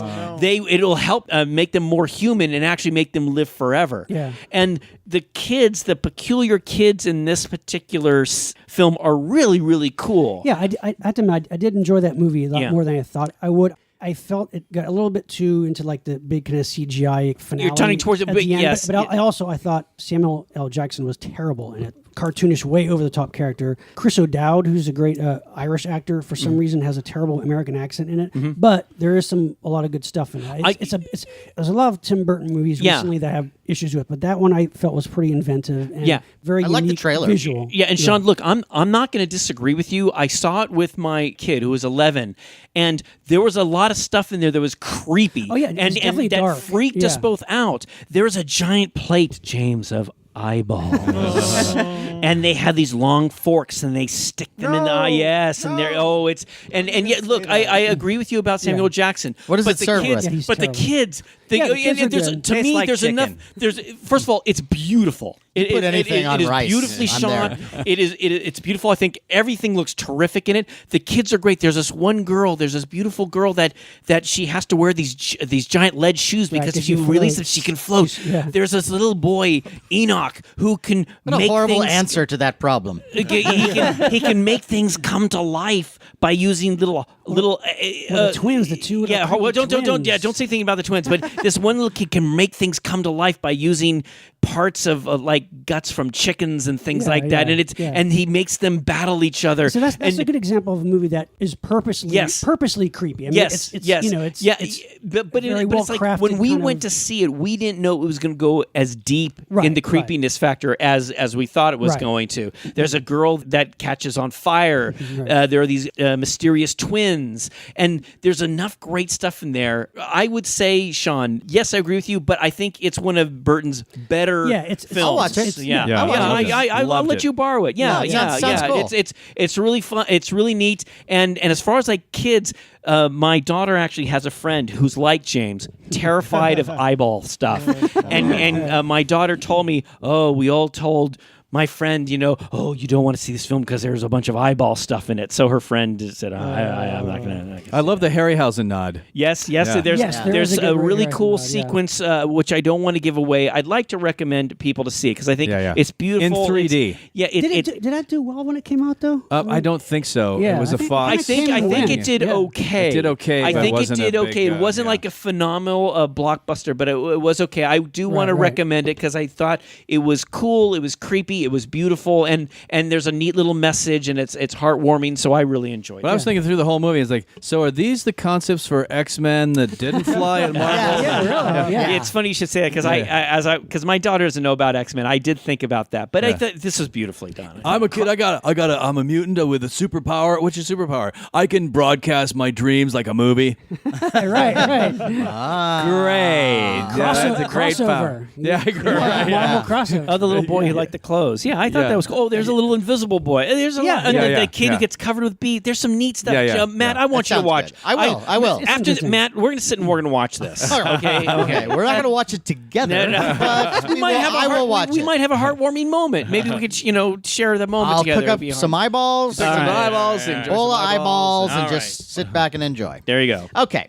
Now, I need to bring this movie up because my wife said that if I didn't, she would divorce me. Ooh. And I don't have the money for that right now, so I'm going to talk about this movie. I like this movie too, but I don't like it as much, I think, as she does. But it is definitely worth mentioning, and that is Something Wicked This Way Comes. I was just going to mention that when you were talking about, from the Watcher in the Woods. classic Ray Bradbury story. Was that Disney? It is Yes, Disney. it was. That's what I thought. Around the same time as Watcher. That's what I thought. Yeah, and Jason Robards. A great cast. Terrific. Is that Jonathan Amazing. Price? Jonathan Price, man, at his best. He's the best thing in the movie. Actually. He is. He really is. And you got Diane Ladd, Pam Grier. If you don't know the story, It's about this carnival, Mr. Dark's Pandemonium Carnival comes to this little town, and it's an evil carnival, and it kind of infects this entire little town. And all the people in the town are tempted by Mr. Dark's Faustian deal to fulfill their secret dreams. And these kids are on to what's going on. And so really kind of they're the only ones who are really aware of what Mr. Dark is up to. And so the rest of the movie is about them trying to thwart him. And although it's not my favorite film, it does have some creepy moments and a great cast. Yeah. I don't know if it did well financially. No, but it didn't. Some of the effects are not great. Well, for the mean, time, Sean, yeah, no, I mean, there's some the great heart was in looking its- stuff in there. the right place. I mean, there were some. It didn't do well at the time? I don't No. know. I don't Really? think it did. okay. No. It was one It of the did okay. It did okay. Every movie Disney put out before The Little Mermaid languished. Yeah, this is in early Oh, that's 80s. true. Jersey, Yes, and yeah. then finally The Little Black, Mermaid. I mean, everything. The Black Hole, Everything. Tron, Yeah. all those Right. movies bombed. But Little Mermaid was great. Well, that one's revitalized creepy. The entire, No, But it's yeah, not But creepy. the funny things about Something Wicked This Way Comes, the main thing I remember about that movie is the music score by James Horner, which sounds exactly like the Imperial March from Empire Strikes Back. Wow. It really goes dun, dun, dun, dun, James Horner was dun, not dun, known dun, for his dun, dun, dun. originality. Yeah, it sounds a lot. It's like a creepier, more ethereal version of the Imperial March. Horner plagiarized himself. Yeah. I mean, Yeah, that's true. He'll be the That's first to true. admit it. Yeah, You know- that's true because Battle Beyond the Stars and Star Trek: Star The Wrath Trek of Khan, right. the exact same Yes, soundtracks. exactly. Hey, yeah. I love Star Trek: The Wrath of So do Khan I. soundtrack. I love Battle Beyond the Stars. Right. But they're very similar is what Yes. they're trying to Yes. say. Okay, all He right. is Wrath- not that original. Wrath that- of Khan was temp tracked with the earlier movie, and so all he did was regurgitate it. Right. All right. And another thing that's great about Something Wicked This Way Comes is that the screenplay was actually written by Bradbury. Right. Yeah. Right. Yeah. And so you've got a movie that is very true to the original source That's material. one I have And to that's check out great. again because I haven't seen it in a long time. I want to watch I saw it again. not too long ago, a couple of years ago. Right. But I remember liking it more than I did when I first saw it. Right. Right. Because Jonathan Pryce, once again, is just amazing. Yeah, Royal Like, Dano, Yeah. Jason Robards, yeah, really good cast. And I like the kids. So if you haven't seen that one, it's definitely worth a shot. Well, this has been great, man. I mean, we could go on and on. I mean, I have so. Let's do like a quick lightning round. Okay, How about that? lightning round. Lightning round. Okay, so we just throw one out there. Okay. Yeah. Is that what we want to do? Okay. Go for All right, James. Okay, indulge me for a second because I've got two. Gosh. I know. okay. I know. He does this all the time. I know. One of them is a Japanese animated movie from Toei Studios from 1967 that American International picked up for syndication in the early 70s and put on TV. And this movie was called Jack and the Witch. Now, I saw it know midday this one. once on a weekend when I was a kid. I haven't seen it since then, but it was extremely creepy.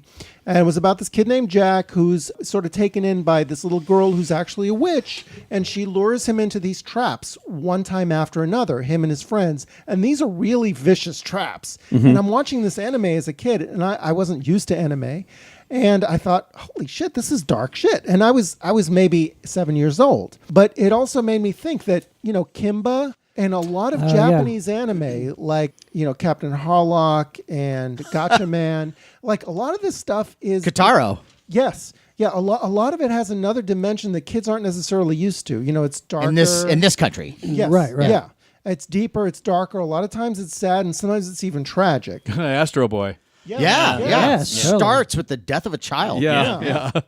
And my other big experience, and I've mentioned this on the show before, was The Man Called Flintstone from 1966, I'm happy you brought that up. which is a feature film version from the Flintstones TV series at the height of the James Bond craze, where Fred So Flintstone bizarre. is mistaken for a James Bond figure who he looks exactly alike. What's the character's name? The James Bond was it? Rock Slag. Of course. Is there Now- a death in that? Is there a death in Oh, that? there's danger in it. There's no actual mortality. There is but Barney there's- Rubble is tortured. Barney is tortured. said shaken, not stirred. Wilma! because the villain, just like a real James Bond villain, has this lair and he wants to take over the world and he's ruthless. So he captures Fred and Barney, and the comedy comes from he puts Barney through all this torture to try to get Fred to talk. Fred won't talk, but it's Barney who's suffering. And it's Classic comedy. It's hysterical. It's actually very, very funny. That's not funny. That part is funny. That's Yes, funny. that That's part not is funny. But when I was 4, when my parents took me to this matinee, You thought that was funny at 4? No. Parents took you to movies when you were like a newborn. When I was 4, I screamed. My parents dragged me out of the theater screaming. Really? And You remember it? Like you remember yes, the experience? It was traumatic. It was traumatic. Barney's being tortured. Barney's being yeah. tortured. You This think was it's not- funny. This was Betty is hustling in the street. This was not what I was used to from TV, and it was really dangerous and dark when I was that age. Since then, I had seen it on TV. They'd usually run it in New York on Thanksgiving Day, and I'd seen it over and over again, and I grew to love it. It's like one of my top 10 favorite movies. I love the songs. I love the animation. There's humor. There's details in it that the series never got to, and I can't recommend it enough. I love Mainly it. Barney's threshold for pain. And there's actually very, very clever twist ending. So I cannot recommend this movie enough. One of my favorite movies, The Man Called Flintstone. Check it out. I've seen online recently, it's got some detractors, people who are blogging and saying, it's not one of Hanna-Barbera's finest hours. Well, fuck you, because it is Hanna-Barbera's finest hour. They've never done anything as good as The Man Called Flintstone. Wow. There you Okay. go. Well, Okay. What year was this? 66. So would Alan Reed still have been the voice of Fred? It Or was would all the original people, right? Alan Reed was the voice of Fred, but his singing voice was Henry Corden. Henry Corden, because Henry Corden took over when Alan Reed died. Right. As the voice of yes, but Mel And Blanc They does shouldn't have the- let him sing. Yeah, exactly right. And Henry Corden, Monkeys back to the Monkeys again, played the Monkeys' landlord. Because the guy walks in looking like Fred Flintstone, and then he opens his voice. It's like, boy, they got it. It's Henry Corden. Okay. You monkeys, you gotta get out of here. I like it. Okay, now part of Lightning Round, I'm not going to take up as much time as James. But from 1982, we're talking about Jim Henson's The Dark Crystal.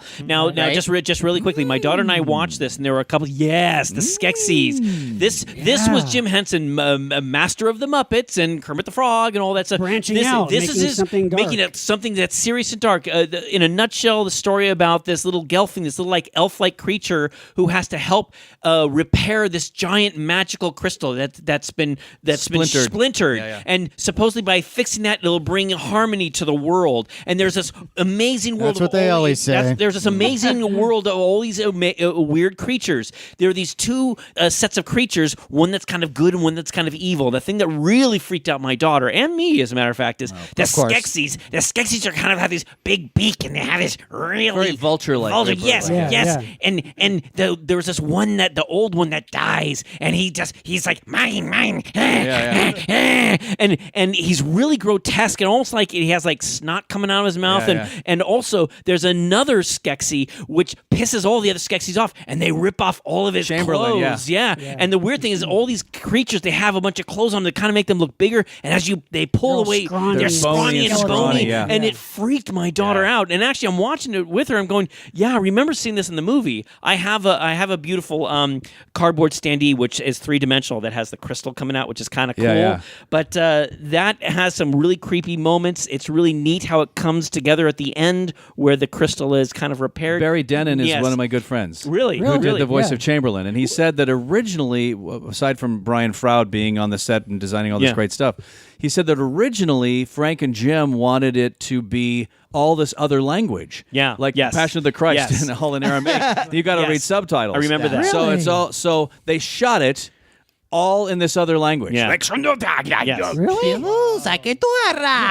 and Barry's like, but Frank, you're expecting kids to read subtitles? Exactly. He's like, oh my gosh, you're right. So they went in to redub it. Yeah. And he remembers sitting in a hotel room watching a 3/4 inch copy of it, trying to get the lip flaps of the Unbelievable. things because it's puppets. There were no Yeah, specific exactly. Like Super Adventure Team almost. So, yeah, exactly right. Yeah, But so, it's a neat. It's a neat to see the Henson team doing these it was an kind of inventive advanced movie, puppets. yeah. It is clever. It may not be the greatest movie, Great but it's soundtrack, too. Yes, great soundtrack. And Fizzgig. Fizzgig's in Fizzgig. it. Yeah, And the there are Landstriders were great. and there are Yeah. some neat things in and it. the bantha, so, yep. the Gartham. Yeah, with made and the sound, the crab Yeah. creatures. I mean, made kind of for kids and adults, but And also, neat, Tom, fun, but movie. creepy. all before all CGI. Yeah, all- yeah. This is I'm not a really- big Muppets fan, but I do love that. Yeah, All right. yeah, I do me like too. that. All right, So Sean? that was almost Yeah. as long as James. Go. No, All right, here we go. We cannot talk about creepy kids movies without talking about the fantastic 1987 masterpiece, the Garbage Pail Kids movie. Oh, there you go. The Yeah. strangest. that was made for most kids. wrong. Well, I don't know who it was made for, but it was. I mean, based on the famous, Garbage trading pail. cards. Mackenzie Aston, Sean Aston's brother, Anthony Newley as Captain Manzini, Anthony who Newley. runs an antique shop, who for some reason has kind of pale am I? it's so bizarre. Like Garbage Pail Kids movies are kind of like aliens from outer space. You travel in a trash can, and for some reason they're in Anthony Newley's antique shop, and he says, "Don't open the trash can. You're gonna let him out." And of course, Mackenzie Astin lets him out, and they wreak havoc. And it's so bizarre. Why not keep them in a safe then? Yeah, because these are live action, like these are, I guess, mostly little people or kids playing live action versions of the Garbage Pail Kids. That's you messed have, up, man. You have Greaser Greg, Messy Tessie, who has the runny nose. She was my prom date. We all have a messy Tessie in our lives. Yeah, exactly right. Wendy Winston, who farts, of course. Valerie Vomit. Foul Phil, who's like a little baby with bad breath. Nat Nerd, who's like your classic cliched nerd with glasses and acne and wears a superhero outfit. And Alligator, who's like part alligator. And it's so bizarre. And the effects, actually, the makeup effects were designed by John Carl Buchler. He did Ghoulies and all the Yeah, other. yeah. So it's a strange, bizarre movie. It's a musical, too. Oh. It's so Are you recommending this, Sean? Well, He is kind as of. a train wreck, Knowing yes. Sean, yes. As a train wreck, you have to see it because it's that kind of oddity where it's like you can't believe such a thing exists. Well, anything that's based on a trading card. yeah, Yeah, and yeah. It's a notorious bomb. It came out, it was panned, but it's so bizarre, and of course, it's also stuck in the '80s. Yeah. So it's got terrible clothes. It's so strange. But you've got The to check it Casio out. keyboard sounding soundtrack. Yeah, the Garbage Pail Kids sing a song about like working together. and All it's, right. it's insane. That's awesome. You got to see it. Matt, give us one. here we go. Lightning round. So I have two. Oh, two. You're going to bring two. These two will be fast. Okay. Now, the first one, these are two family films that are creepy that you wouldn't expect to be creepy, but they creep me out. Horton Hears a Who. Horton Hears a Who is creepy to me because yeah, the I basic didn't see story, that, this though. is, Dr. Seuss story. Yeah. I saw the one that was directed and produced by Chuck Jones. That's the one I remember and love. Yeah. And it's this elephant that sees this little speck of dust. It lands on like a dandelion. And he hears these voices coming from the speck of dust, and they are crying out for help. And everyone else thinks he's crazy because he's the only one who can hear the voices. So all the other animals are ready to put him in the whatever the elephant version of the loony bin is. Right. Now, this is a whole little world on a speck of dust, a world of all these creatures, intelligent creatures. But towards the end of the story, he's being pulled into this. It's like a cauldron of boiling oil, and they want him to drop the dandelion into this cauldron of boiling oil. And what freaks me out about that is that as a kid, I'm going like, you're about to destroy this entire civilization, and you only have a fucking elephant as your defender. And they had that creepy like chant, boil that dust speck, boil that dust speck. Yeah. And I remember that really creeps me out. The other Okay. one that creeps me out is the incredible Mr. Limpet. Mr. Limpet creeps me out. Don Now, the story is this guy who loves fish, Don Knotts. He loves fish. Ladyfish? Ladyfish! Ladyfish! Yeah. He falls into the water at one point and somehow magically turns into a fish. Yep. And the rest of the movie is like a cartoon. Yep. Right, it's a cartoon fish. But it takes place during World War II, and he takes it upon himself to fight the Nazis. Yes. And I'm watching the rest of this, and there's a crab that's a real cantankerous Paul little Frees. character. Paul Yeah, Frees. Fantastic. What does he call him, Limpet? He has a name for him. Flatbush. That's right, But it's weird. All through the, like, there's ladyfish, and ladyfish throughout the movie wants to have some sex with Don Knotts' fish. And I know I don't know how old I am, but I know like I think this fish wants to do things to you, Don Knotts. And it's a fish. Yeah. But also during the rest of that movie, Yeah. as I'm watching all the funny cartoon stuff, I can't help but think, if I fall in the water, will I accidentally turn into a fish? And that haunted me. Yeah. So that's mine. Wally, want to give us one last one? Yeah, one last one, which I'm not sure it was a kid's movie, but it sure appealed to a lot of kids and had a lot of kids in it. Monster Squad. Yeah. Which was pretty cool to see Frankenstein's monster becoming a friend with the kids, but Duncan Rieger, a.k.a. Zorro, as Dracula was pretty threatening, and they had the creature from the Black Lagoon thing that they did. My friend Tom Woodruff was in that suit and designed that suit. And it was Beautiful design great for a different movie. creature. Yeah. Tom Noonan played Frankenstein's He did, yes, monster. Tom Noonan, Yeah, Yeah, but that's a I fun thought, one. I thought it was Adrian Gower or Grauer or something like that. Andre Gower. Andre Gower, that was his name, played the kid. I thought it was just really well done, and I've always was a fan of Groovy Ghoulies as a kid. It's like, anything to bring monsters and kids together, I think is pretty cool. So Yeah. I'm not sure if it was intentionally a kids movie, but a lot of kids ended up liking it because hey, Frankenstein's kind of cool, and Right. he's going The to help him beat designs, Dracula, especially Designs, because I think it was Stan Winston. I think did the creature. and that's what really makeup. makes that movie work is that they took the monsters seriously. Yeah. And Right, right. all of them look scary. Yeah. Right, that's true. Oh, That's thank a good one. you. Wally. Thank you. Awesome. Thank you. Well, this has been great, Wally. Thank you Thanks so for having much. me again. Thanks, Yeah. thanks for Coming making back. it here. Yeah. Very excited. And we Yeah, can't thank wait to have you back again. I mean, good. We'll see you in 10 minutes. Yeah. No, and I know you're a really busy guy. Is there anything that you want to pitch? Is there something that A couple of big animated movies coming out that I can't talk about because everybody's really nervous about NDAs now, non-disclosure agreements. However, I have my own show on the internet, on the YouTube.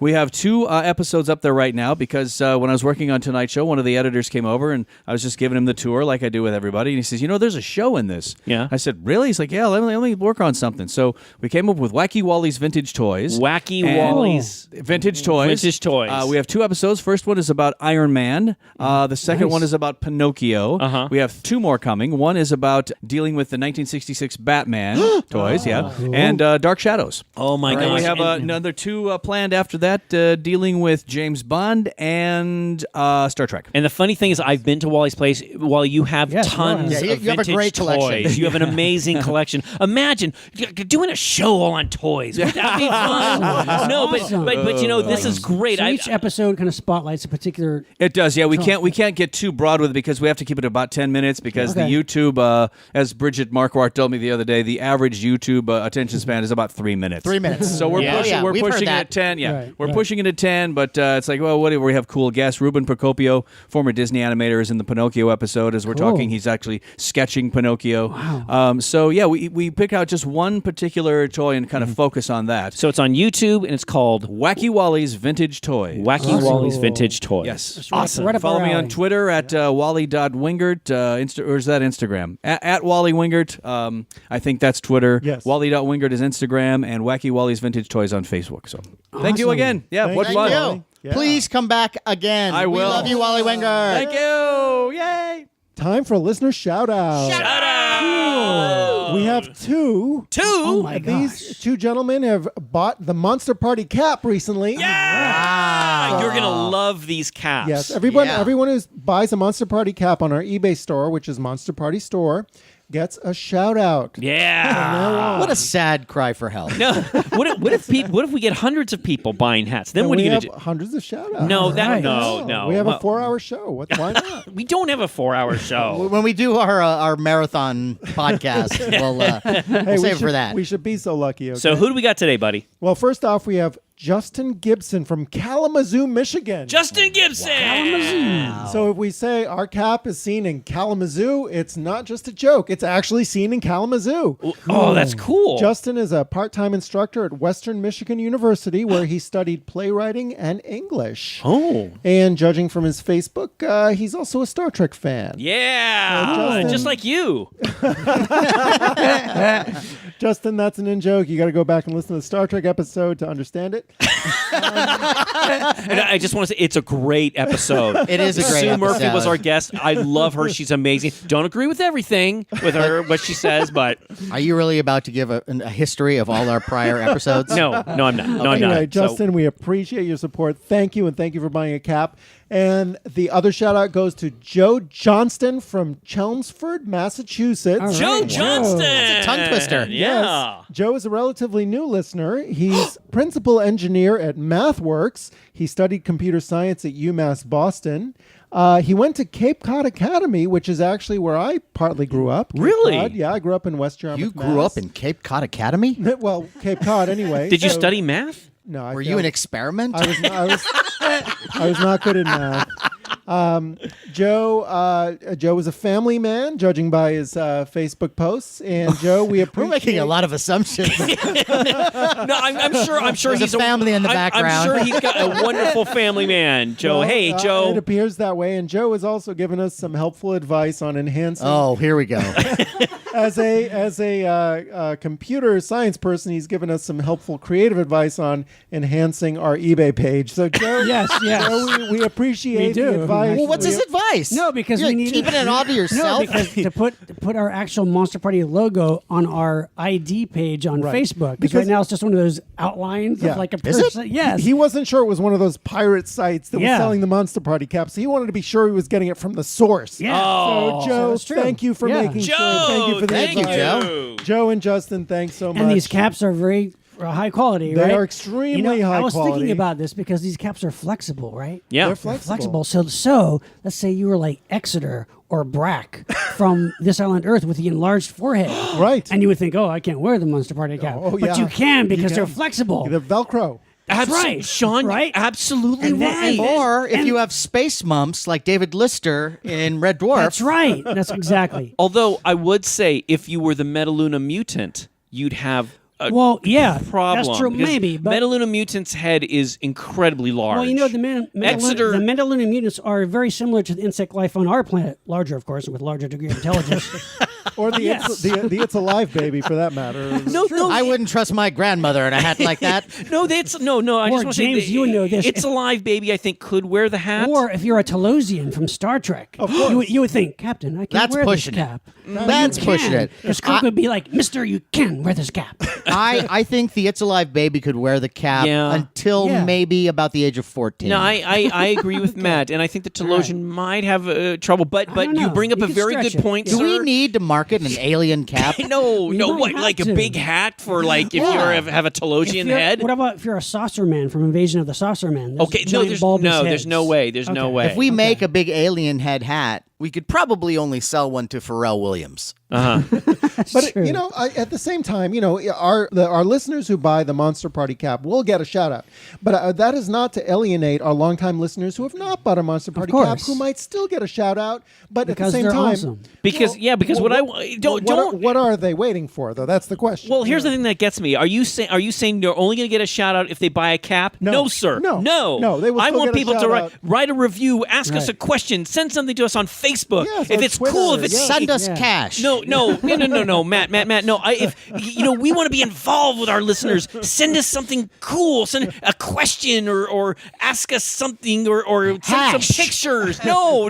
But if it's interesting, and we'll throw you a shout out, and we even if love. it's not interesting. No, we love our listeners, course. and Hey, we hey. continue to A grow. provocative selfie. What if- just something? No. What if you're Satan with horns? Okay. Can you wear a Monster Party cap? Okay, all right. You have to I put think horns. You have to so. put holes in it. though. Listen. Cut little To slits fit your in it, horns. That's okay. Okay, so that's three different caps now. Okay. The human cap, the alien cap, And the Satan cap. Satan cap. Right. I want to thank our listeners. We have constantly been adding new listeners every week. It's true. it's Yes. mind-boggling, Yeah, and I yeah. actually don't know. Maybe our listeners out there are telling their friends, "Oh my gosh, you got to listen to the show." You're telling your friends, and Yes, it's sir. growing. Thank you. But for the past year, we've been growing quite Yeah, fast, yes. and Oh, yeah. Definitely, we're thrilled, and I want to thank our listeners for that. It means Absolutely. so much because if nobody was listening, we probably wouldn't be doing this. Or at least Yes. we wouldn't have microphones. We'd be coming directly to your home to individually give you the show. Right. We give good show. We do. Yes. And since we're talking about thank yous again, I want to thank our wonderful sponsor, someone who's been very supportive of us, and that's the guys at Creature Features. Creature Features! It's an amazing store for all your monster needs, located at 2904 West Magnolia Boulevard in beautiful downtown Burbank, California. I love it. It's the guys there are fantastic. You've got Taylor, Eric, and Matthew. They are there to help. They also have an eBay store. How many weeks did it take for you to remember their names? No, I've known them for years. I just haven't because I know, you're like Cindy Brady, where you get No. It's because hypnotized by the red it's light. because we were talking about kids' films. I didn't feel like drinking that much tonight, so I'm a little sharper and quicker. Wow. I don't like it. I don't like it at all. I knew. Oh, you didn't like it because we discussed Chitty Chitty Bang Bang. Is that what it Shitty is? Shitty Gang Bang? It's Yes. no. Why? No. You're taking a beautiful film, an absolutely beautiful, wonderful film, and you're bastardizing it. What I think you're ripping doing it is apart. you're not giving enough respect to a classic Bourne film. Okay. Enough about this. Again, I want to thank the guys at Creature Features. Those guys have been great, and you should check them out. They do have an eBay store. That's at Creature Features. check it out. And also, if you could go to their website or their newsletter, we're included in their newsletter. So, And for the record, if there are any pornographers out there looking for a tie-in, if you make Shitty Gangbang, I will rent it. Yeah. no, Absolutely. what are you guys doing? You are lowering the standards. No. I just came. Will you, please, guys. No. This isn't funny. This is not funny it anymore. is. No. You find this humorous? Yes, I This do. is not humorous. Can I just say, You are lowering the standards of our show. You know, That's we are not possible. if you Please end this. pornographers out Someone there, please- no. pornographers out there, No. and I know you're fans of the show. If you haven't made Shitty Gangbang, shame on you. Yes, Shitty Gangbang, Shitty Gangbang. Okay, Shame on just you. stop. Oh. Shut your face. Oh, and while we're at it, let's remind our listeners. that you can find This is us. dreadful. You can find us on Facebook and YouTube at Monster Party TV, on Twitter at Monster Party HQ. What? What have you been drinking tonight? A lot. You've been drinking any booze that I was supposed to have. I think James Osmosis, drank yeah. it. Yes. Instagram. All right. Will you finish this? Instagram. Instagram Monster Party HQ. Okay. Right, cool. We're now on Google Play Music for those of you with Android. We haven't for a while. Yes, we have. But we still are now. We still are. Maybe Yeah. don't even need to say it anymore. Yeah. We'll No, just no. say- You need to remind people just in Okay. case. And if For, you're yeah. Yes, if you're listening to us on iTunes, please take a moment and write a review because we would love to hear from you. And also, just open your window and shout out like in the network. Go, I love Monster Party. Just shout out your window. And I just want to say for the review, you don't have to do something long and drawn out. It can be something quick, short. You know, it could be very Whatever Well, because you these want. things apparently matter. Because if the more iTunes reviews we get, the more it's easier for listeners to find the show on iTunes. Yeah. So Right, it matters apparently. I don't know Yeah. what these things. And we but- love hearing from you. Even some of the bad reviews. Look, I would I would agree even with some Matt. of the bad reviews make me laugh. Look, if there's someone out there that says, "Oh, I don't like it. These four guys are like trying to talk over each other." Well, you know what? It's called Monster Party. Party, okay? We're having a With a party P. here. I understand it if it's not for everyone. Yes. I get that. Sure. We're- And that's fine. The fact that you gave it a try in the first place and took enough time out of your day That's true. to write a bad review about us.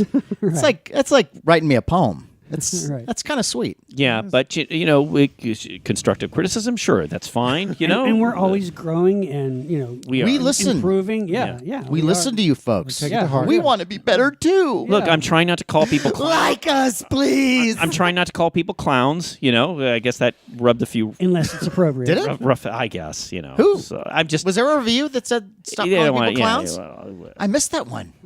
Wow. I know there have been a couple times where you've called people clowns pretty early. Well, that's because they did something oh, they stupid. deserved Okay, it. they Okay. did. Yeah, They were yes. I think case closed here. Yeah, there are times where I go like maybe save the clown for a little bit Okay, later once we've this is established a rapport. Listen, some people they say, "Oh, when I'm going to go on a talk show and they can say whatever they want," and the host has to be all polite. Look, I want you to sit in that chair and discuss and debate, throw out ideas, but hey, man, you gotta defend it. If it's something that's ridiculous, The problem is that people aren't hip to that in advance of the show. So they come on and all they see is there's this guy who keeps everything in the package who's yelling at them now, and they don't understand why. What did I do? I did say in our apocalypse episode that if I knew that the apocalypse was going to happen, I would take a few of those figures out of those packages. That may be, Yeah, right. again, That's true. I said it before, it may be one of my favorite things you've ever said. That's true. I want to see that. I almost want the world to end Just so I to can see watch that. that. Matt, that would be a terrible thing. No, Kim no. Jong-un, are you listening? Okay. No. Kim No, Jong- come on. No. Can we Kim not? Jong-un, if you're listening, Okay. Can we not? please don't make Larry take his fingers out. Can we not timestamp this? Okay, please. We do have some listeners in North Korea. I don't know. So there. Do we? All right, this has been great. Yeah, I think we just killed them. Do we have an ending here? No, I don't No. Let's just make this end. Yeah. On that note, I am Matt Weinhold. I am Shawn Sheridan. I'm Larry Strothe. And I'm James Gonis. Keep America strong! Watch creepy kid vids like that creepy family classic. Shitty gangbang, shitty, shitty gangbang.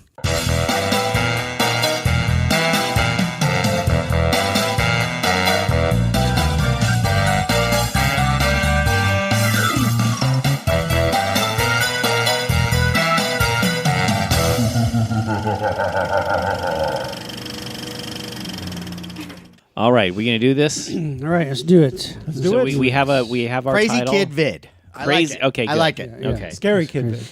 I thought it was creepy kid. Creepy kid. Creepy kid vid. vid because it's got the 'Cause it's alliteration creepy and it's there video and it's happening. kids. Yeah. So Wally, just like normal, he'll do his introduction. We introduce ourselves. We say what the topic is. We'll say introduce our guest. There'll be a series of talking that will go on for a period of time, and then we will be done, and then you'll be able to leave. Not sure I'm okay with this talking thing. Oh, you speak wisdom. Now, is there anything you want to pitch at the end? Oh, yes, your show, the YouTube thing. Oh, yeah. Yeah, you should definitely pitch that. Totally, Yeah. totally. Yeah. Yeah. Okay. There's none of the other stuff I can talk about that's Yeah, Warner yeah. related or Nickelodeon And, related. and really Right. pitch it because some people here just don't like talking about toys. Oh. Yeah, he's easily offended. He is. Okay. Wow, And brought if you some need- notes, huh? But don't we all have toys? That's what Of it's course. Oh, so weird. yes. Some people That's why, enjoy because talking we've about. talked about Look, toys when- so much. When Yeah, some people they look at their collection and go, "Oh, I only have like 5 or 6 stories of all these toys." Larry, That's- when Larry says I've got a great story about that toy, it is a story. The great, sometimes I don't know. Not so. oh, really? Because sometimes it's a lot of like, you know what, I got this, and I went to the place, and I got the last one, I'm the only one who has and it. it's still in the package. But the Bendable it's story great. is a really good story, though. No, The little okay. alien Bendables. I had never seen those before. My mom put them on my birthday cake, and they were, oh my god! And It's a my mom sweet saved the box, and so I still have them and the box. Wally, I when we were like your discussing Toys R Us topics, one. That's going to be there's a goodie.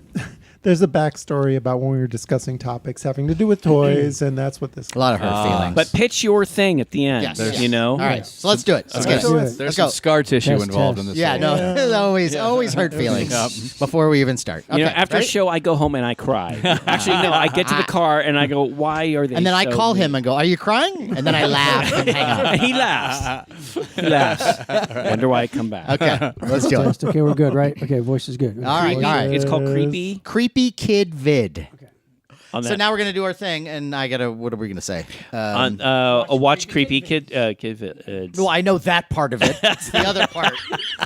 Oh, Genius. Oh. And, no. And then go. And watch. Oh, there we go. Did you know Lionel Jeffries, who was in Chitty Chitty Bang Bang, was also in? First Man on the Moon. Yeah. He's in a lot of stuff. He's terrific. He's in Do you know? the Persuaders. But you know, He's the, I didn't recognize him because in Chitty Chitty Bang Bang, he's got the funky beard mustache. You remember that? Did you know Benny Hill was a toy maker? Yes, I did know that. You know, I was watching Benny Hill for years before I made that connection. Oh wow. No. Yeah. You know, and I loved him. Of course. I mean, he was the toy Until maker. that movie. No, I just. No. I love that. Oh, come on, the music box, the little Nutcracker things. Come on, the Jack in the Box. I. People believe me. You see a doll on a music box that's round by a key. Come on, you remember that? See, you're looking at me like I'm stupid.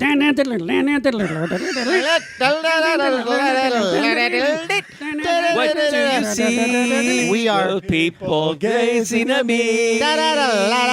We are chasing around on a naked music ladies around the box table. That's round by a key. How can you tell? I'm not under a spell. I'm waiting for love. First kiss.